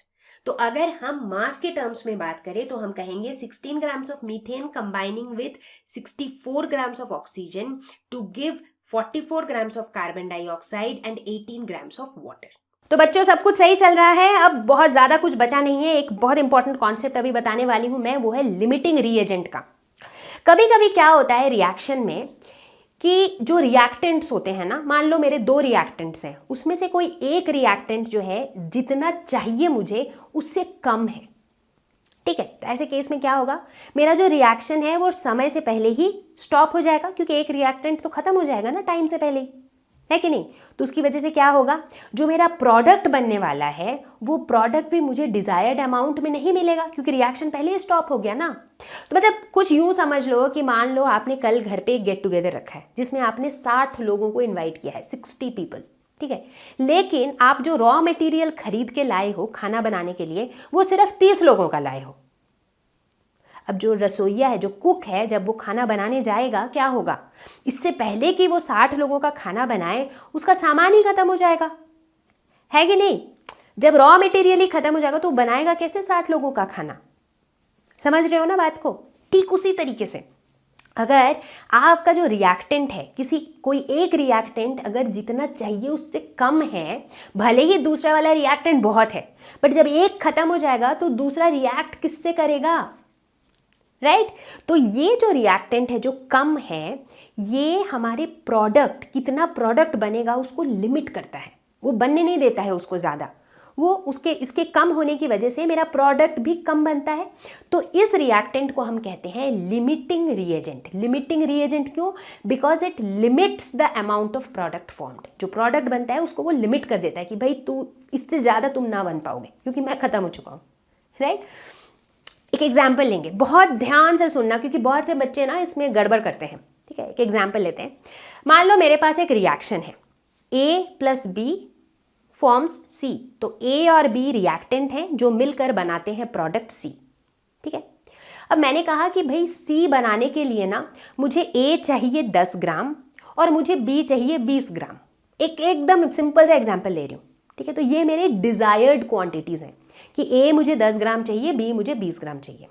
आपने कहा ठीक है मैम, आपने मुझे एक थैली में A और B ला के दिया, ठीक है। आपने कितना ला के दिया, आपने A ला के दिया 12 ग्राम्स और B ला के दिया 15 ग्राम्स, ठीक है। अब मान लो अगर मैं आपसे पूछूं कि लिमिटिंग रिएजेंट कौन सा है, देखते हैं। A मुझे कितना चाहिए था, मुझे चाहिए था 10 ग्राम्स, आपने कितना ला के दिया 12 ग्राम्स। यानी कि मेरे पास A ज़रूरत से ज़्यादा है, मुझे तो 10 ही ग्राम चाहिए, मेरे पास बल्कि 2 ग्राम एक्स्ट्रा है। तो यानी कि A मेरा लिमिटिंग रिएजेंट नहीं है। B की बात करते हैं, B मुझे कितना चाहिए था 20 ग्राम, 20 ग्राम्स चाहिए था और आप मुझे कितना ला के दिए हो 15 ग्राम्स, यानी कि आप कम ला के दिए हो। अब चूंकि कम ला के दिए हो तो क्या होगा, मेरा जो रिएक्शन है ये पहले ही स्टॉप हो जाएगा, क्योंकि जब B खत्म हो जाएगा तो भले ही A है मेरे पास बट A रिएक्ट किसके साथ करेगा। तो जैसे ही B खत्म हो जाएगा तो C बनना बंद हो जाएगा, समझ रहे हो ना बात को। B खत्म हो गया तो रिएक्शन ही स्टॉप हो गया तो C नहीं बनेगा। तो यानी कि मेरा लिमिटिंग रिएजेंट क्या है यहां पर, B, ठीक है। गड़बड़ जो बच्चे करते हैं वो ये करते हैं कि अगर बच्चों को ये क्वेश्चन दिया जाता है, बहुत से बच्चे सोचते हैं कि अच्छा A मेरे पास है 12 ग्राम और B मेरे पास है 15 ग्राम, यानी कि A कम है तो A लिमिटिंग रिएजेंट है। नहीं, मुझे A और B को कंपेयर ही नहीं करना है। मुझे क्या कंपेयर करना है, मुझे करना है कि A मुझे कितना चाहिए और कितना है मेरे पास। अगर मेरे पास जितना चाहिए उससे ज़्यादा है तो आई एम सेफ, लेकिन अगर मेरे पास जितना चाहिए उससे कम है तो यानी कि वो मेरा लिमिटिंग रिएजेंट है। क्लियर हो गया सबको। एक और एग्जाम्पल लेते हैं, मतलब यही एग्जाम्पल लेते हैं। अब मान लेते हैं कि वही मैं A और B को मिला के C बनाने जा रही हूँ और A मुझे चाहिए 10 ग्राम और B मुझे चाहिए 20 ग्राम, ठीक है। इस बार आपने मुझे A और B ला के दिया और A आपने ला के दिया 8 ग्राम्स और B आपने ला के दिया 20 ग्राम्स। अब कौन सा लिमिटिंग रिएजेंट है खुद बताओ यार, अब तो आपको पता होगा। B 20 चाहिए था, 20 ला के दिया, तो यानी कि B तो मेरे पास जितना चाहिए उतना है, बट A कितना चाहिए था 10 और ला के कितना दिया 8, यानी कि 8 कम ला के दिया, मतलब 1 कम ला के दिया, तो A मेरा लिमिटिंग रिएजेंट है। ठीक है, बिल्कुल क्रिस्टल क्लियर होना चाहिए लिमिटिंग रिएजेंट, बहुत इंपॉर्टेंट है और बहुत गलतियां करते हैं बच्चे। ठीक है, तो मुझे नहीं लगता आप में से कोई भी गलती करेगा इसमें, तो इसीलिए हम फटाफट से कुछ क्वेश्चंस देखते हैं। तो यहाँ पर एक एग्जांपल लेते हैं लिमिटिंग रिएजेंट के कॉन्सेप्ट पे। In a reaction A + B2 gives AB2, identify the limiting reagent if any in the following reaction mixtures. जब कभी भी लिमिटिंग रिएजेंट का क्वेश्चन हो, सबसे पहले जो भी रिएक्शन दिया हुआ है उसको देख के जो भी समझ आता है ना, उसे लिख लो कहीं पर। जैसे कि यहाँ पर मुझे ये देख कर क्या समझ में आता है, मुझे समझ आ रहा है कि 1 atom of A is combining with 1 molecule of B। ठीक है, क्योंकि B हमें देख के पता चल रहा है कि ये डाई एटॉमिक है। ठीक है, and this gives 1 mole of the compound AB2। तो ये मुझे समझ आ रहा है इस रिएक्शन को देखकर। ठीक है, अब क्वेश्चंस देखते हैं। तो सबसे पहले पहला पार्ट देखते हैं जो कहता है कि 300 atoms of A plus 200 molecules of B। ठीक है, मतलब अगर आप मुझे 300 एटम्स ऑफ A दो और 200 मॉलिक्यूल्स ऑफ B दो, तो इस केस में A या B में से कोई लिमिटिंग रिएजेंट है क्या? चलो अब इसको देखो, इसको देख के हमें ये पता चल रहा है कि अगर आपने मुझे 300 एटम्स ऑफ A दिया है, अगर आप मुझे 300 एटम्स ऑफ A दोगे, तो 300 एटम्स ऑफ A को कितने मॉलिक्यूल्स ऑफ B चाहिए होंगे? 300 एटम्स ऑफ A को चाहिए होंगे, will need 300 molecules of B, है कि नहीं? क्योंकि हमने यहां पर लिख लिया है ना कि 1 एटम ऑफ A को चाहिए होता है 1 मॉलिक्यूल ऑफ B, तो 300 एटम्स ऑफ A को कितना चाहिए होगा? 300 मॉलिक्यूल्स ऑफ B। बट आपने मुझे कितने मॉलिक्यूल दिए हैं? आपने मुझे सिर्फ 200 मॉलिक्यूल्स दिए हैं, राइट? तो यानी कि B मुझे जितना चाहिए आपने मुझे उससे कम दिया है, तो इसीलिए यहां पर B हो जाएगा लिमिटिंग रिएजेंट।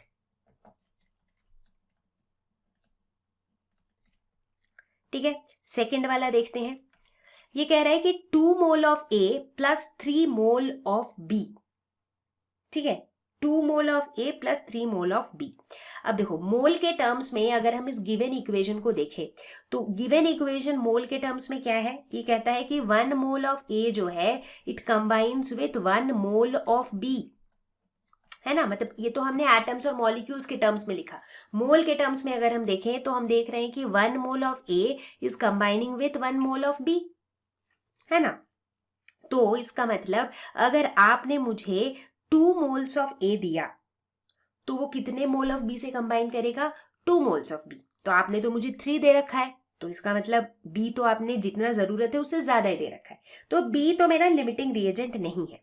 ठीक है, लेकिन मान लो अगर आपने मुझे 3 मोल्स ऑफ B दिया, ठीक है, तो उस केस में क्या होगा?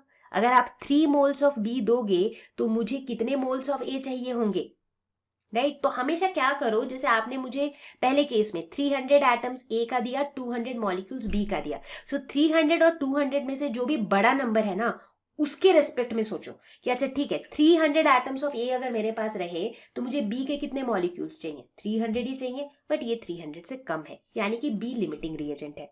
उसी तरह सेकंड वाले क्वेश्चन में एक 2 मोल है, दूसरा 3 मोल है, तो 3 मोल के रेस्पेक्ट में सोचो कि आपने मुझे दिया 3 मोल ऑफ B। ठीक है, तो अगर आपने 3 मोल ऑफ B दिया, 3 मोल ऑफ B को कितने मोल ऑफ A चाहिए होंगे? 3 मोल्स ऑफ A ही चाहिए होंगे, बट क्या आपने मुझे 3 मोल्स ऑफ A दिया है? नहीं, आपने मुझे 2 मोल्स ऑफ A दिया है, यानी कि आपने कम दिया है, तो A क्या हो जाएगा? A हो जाएगा मेरा लिमिटिंग रिएजेंट। ठीक है, इसी तरीके से सॉल्व करना इस टाइप के क्वेश्चन को, सबसे आसान तरीका है। ठीक है, तीसरा वाला देखो, 100 atoms of A plus 100 molecules of B। अब देखो ये जो हमने लिखा था उसके हिसाब से 1 एटम ऑफ A को चाहिए 1 मॉलिक्यूल ऑफ B, तो 100 एटम्स ऑफ A को चाहिए होंगे 100 मॉलिक्यूल्स ऑफ B। तो यानी कि मुझे जितना चाहिए आपने मुझे उतना ही दिया है। मुझे A का 100 एटम्स चाहिए तो मुझे B का 100 मॉलिक्यूल्स चाहिए, और आपने मुझे उतना ही दिया है, यानी कि इस केस में there is no limiting reagent. चौथा केस देखते हैं। ये कहता है 5 mole of A plus 2.5 mole of B। 5 और 2.5 में बड़ा कौन सा है? 5। तो अगर आप मुझे 5 मोल ऑफ ए देते हो तो मुझे कितना मोल ऑफ बी चाहिए होगा? ये वाला देखो, 1 मोल ऑफ ए के लिए 1 मोल ऑफ बी चाहिए। यानी कि अगर आप मुझे 5 मोल ऑफ ए दोगे तो इसे चाहिए होगा 5 मोल ऑफ बी। बट आपने मुझे कितना दिया है? आपने दिया है 2.5, यानी कि कम दिया है, तो बी हो जाएगा लिमिटिंग रिएजेंट। पांचवा देखते हैं, 2.5 moles of A plus 5 moles of B, कौन सा बड़ा है? 5। तो ये एज्यूम करते हैं कि आपने मुझे 5 मोल्स ऑफ बी दिया। 5 मोल्स ऑफ बी को कितने मोल्स ऑफ ए चाहिए होंगे? 1 mole of A, sorry 5 moles of A, क्योंकि 1 मोल ऑफ ए को चाहिए होता है 1 मोल ऑफ बी। तो अगर 5 मोल्स ऑफ बी है तो आपको ए भी 5 मोल्स ही चाहिए, करेक्ट।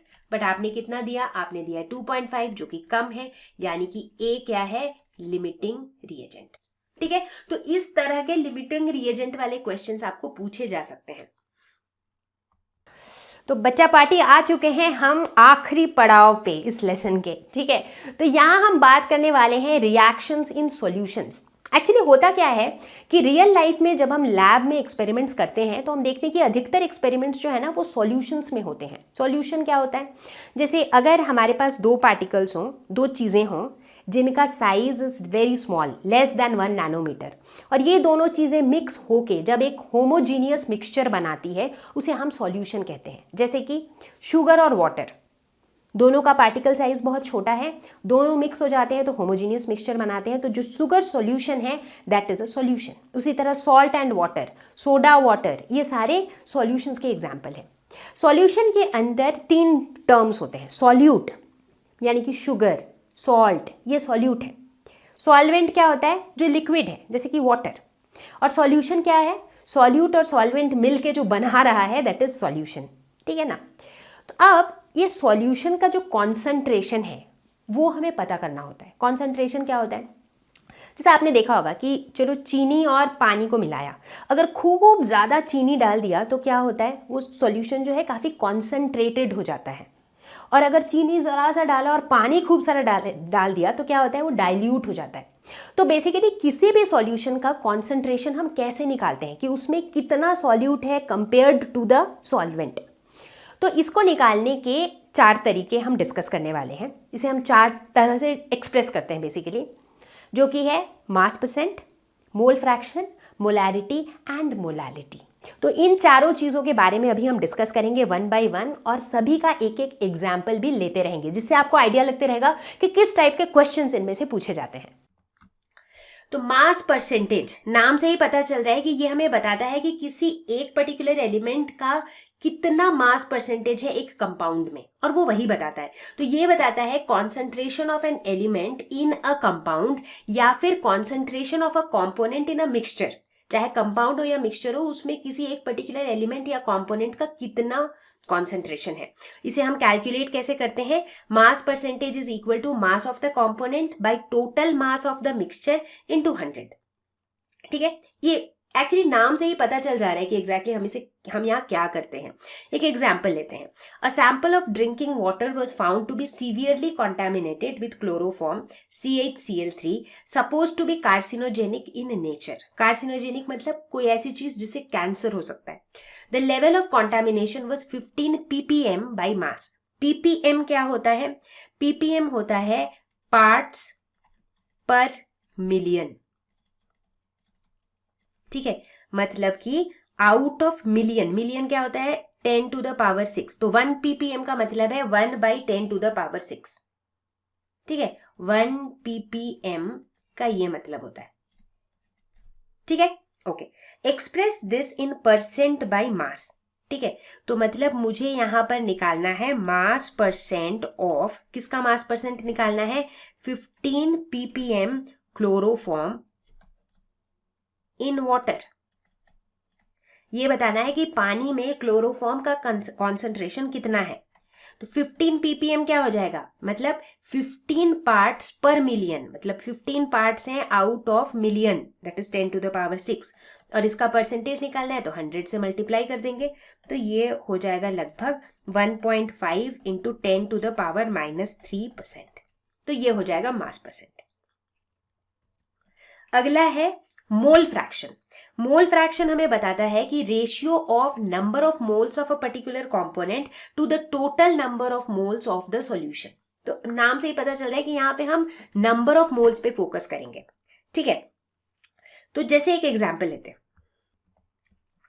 लेट अस सपोज कि A जो है मेरा सॉल्यूट है, मैं एक सॉल्यूशन की बात कर रही हूं जिसमें सॉल्यूट है A और मेरा सॉल्वेंट जो है वो है B, ठीक है, ये हम एज्यूम कर रहे हैं, ठीक है। तो अब अगर मुझे इसमें मोल फ्रैक्शन ऑफ A निकालना हो तो mole fraction of solute A क्या हो जाएगा, ये हो जाएगा number of moles of A divided by total number of moles of the solution. Solution किससे किससे बना है, सॉल्यूट प्लस सॉल्वेंट से, तो यानी कि total number of moles of the solution हो जाएगा Na प्लस Nb। उसी तरह से अगर मुझे mole fraction of the solvent निकालना हो तो ये क्या हो जाएगा, number of moles of the solvent divided by total number of moles of the solution, ठीक है। तीसरा एक्सप्रेशन है molarity. Now molarity is very important, मतलब कॉन्सेप्चुअली भी इंपॉर्टेंट है और काफी क्वेश्चंस भी आते हैं एग्जाम में। तो it is the most widely used unit और इसे हम डिनोट करते हैं कैपिटल M से, ठीक है। तो मोलैरिटी बताता है number of moles of the solute in 1 litre of solution, मतलब 1 लीटर सॉल्यूशन में कितने नंबर ऑफ मोल्स हैं सॉल्यूट के, ठीक है। तो इसे हम कैलकुलेट कैसे करते हैं, तो इसके एक्सप्रेशन को हम ऐसे लिखते हैं, molarity is equal to number of moles of solute divided by volume of the solution in litres, ठीक है। तो ऐसे निकलता है molarity. Example, calculate the mass of sodium acetate required to make 500 ml of 0.375 molar aqueous solution. Molar mass of sodium acetate is 82.0245 gram per mole. तो यहाँ पर मुझे मास निकालना है सोडियम एसीटेट का और यहाँ पर मोलैरिटी दिया हुआ है 0.375 मोलर एक्वस सॉल्यूशन, ठीक है। तो मतलब यहाँ पर जो मोलैरिटी है दैट इज 0.375 और वॉल्यूम कितना दिया हुआ है 500 ml। तो इसे अगर हम लीटर में चेंज करेंगे तो ये हो जाएगा 500 इंटू 10⁻³ लीटर्स, ठीक है। अब ये मोलैरिटी का जो कॉन्सेप्ट है इसको यूज करके हम number of moles of solute निकाल सकते हैं। यहाँ पर सॉल्यूट क्या है, सोडियम एसीटेट, ठीक है। तो चलो निकालते हैं। तो number of moles of sodium acetate ये क्या हो जाएगा, late us suppose this is denoted by N, तो ये हो जाएगा कैपिटल M इंटू V, यानी कि 0.375 इंटू 500 इंटू 10⁻³ तो इसे कैलकुलेट करोगे तो ये आ जाएगा 0.1875। ये हो जाएगा number of moles of sodium acetate. But मुझे निकालना क्या है, मुझे निकालना है मास ऑफ सोडियम एसीटेट, ठीक है ना। तो अब मास और नंबर ऑफ मोल्स में क्या रिलेशन है, हमें पता है कि नंबर ऑफ मोल्स जो होता है वो क्या होता है, वो होता है given mass divided by mass given divided by, हम यहाँ इस केस में कह सकते हैं मोलर मास, राइट। जैसे हम एलिमेंट के केस में कहते हैं ग्राम एटॉमिक मास, मॉलिक्यूल्स के केस में मॉलिक्यूलर मास। अब यहाँ पे मोल्स में बातें कर रहे हैं तो this is divided by molar मास। तो फिर जो मेरा रिक्वायर्ड मास होगा वो कितना हो जाएगा, so required mass that is, ये जो मास गिवन है that is basically the required mass जो मुझे नहीं पता है अभी। तो रिक्वायर्ड मास हो जाएगा number of moles multiplied by molar mass, और मोलर मास यहाँ दिया हुआ है 82.0245, तो ये हो जाएगा 15.38 ग्राम्स। तो मोलैरिटी के ऊपर बेस्ड कई तरह के क्वेश्चंस पूछे जाते हैं एग्जाम में। तो फाइनली अब हम बात करेंगे हमारे चौथे यूनिट की, जो कि है मोलैलिटी। देखो नाम में बहुत कम फर्क है, वो था मोलैरिटी, ये है मोलैलिटी। और मोलैलिटी को हम डिनोट करते हैं स्मॉल m से और मोलैरिटी को डिनोट करते थे कैपिटल M से। ये क्या होता है, ये बताता है number of moles of solute present in 1 kg of solvent. देखो ये कैसे याद रखोगे, मोलैरिटी की जब हम बात करते हैं तो वो बताता है number of moles of solute in 1 litre of solution, पूरे सॉल्यूशन में कितना मोल्स ऑफ सॉल्यूट है। मोलैलिटी बताता है कि पूरे सॉल्वेंट में, मतलब सिर्फ लिक्विड की बात कर रही हूँ, लिक्विड के 1 kg पर 1 kg में कितने मोल्स ऑफ सॉल्यूट है। दोनों का फर्क समझो। पहले केस में पूरे सॉल्यूशन के पर लीटर में, सॉल्यूशन के अंदर सॉल्यूट सॉल्वेंट दोनों आ गया, so per unit volume of the solution वो होता है मोलैरिटी, और मोलैलिटी होता है per unit grams of the solvent.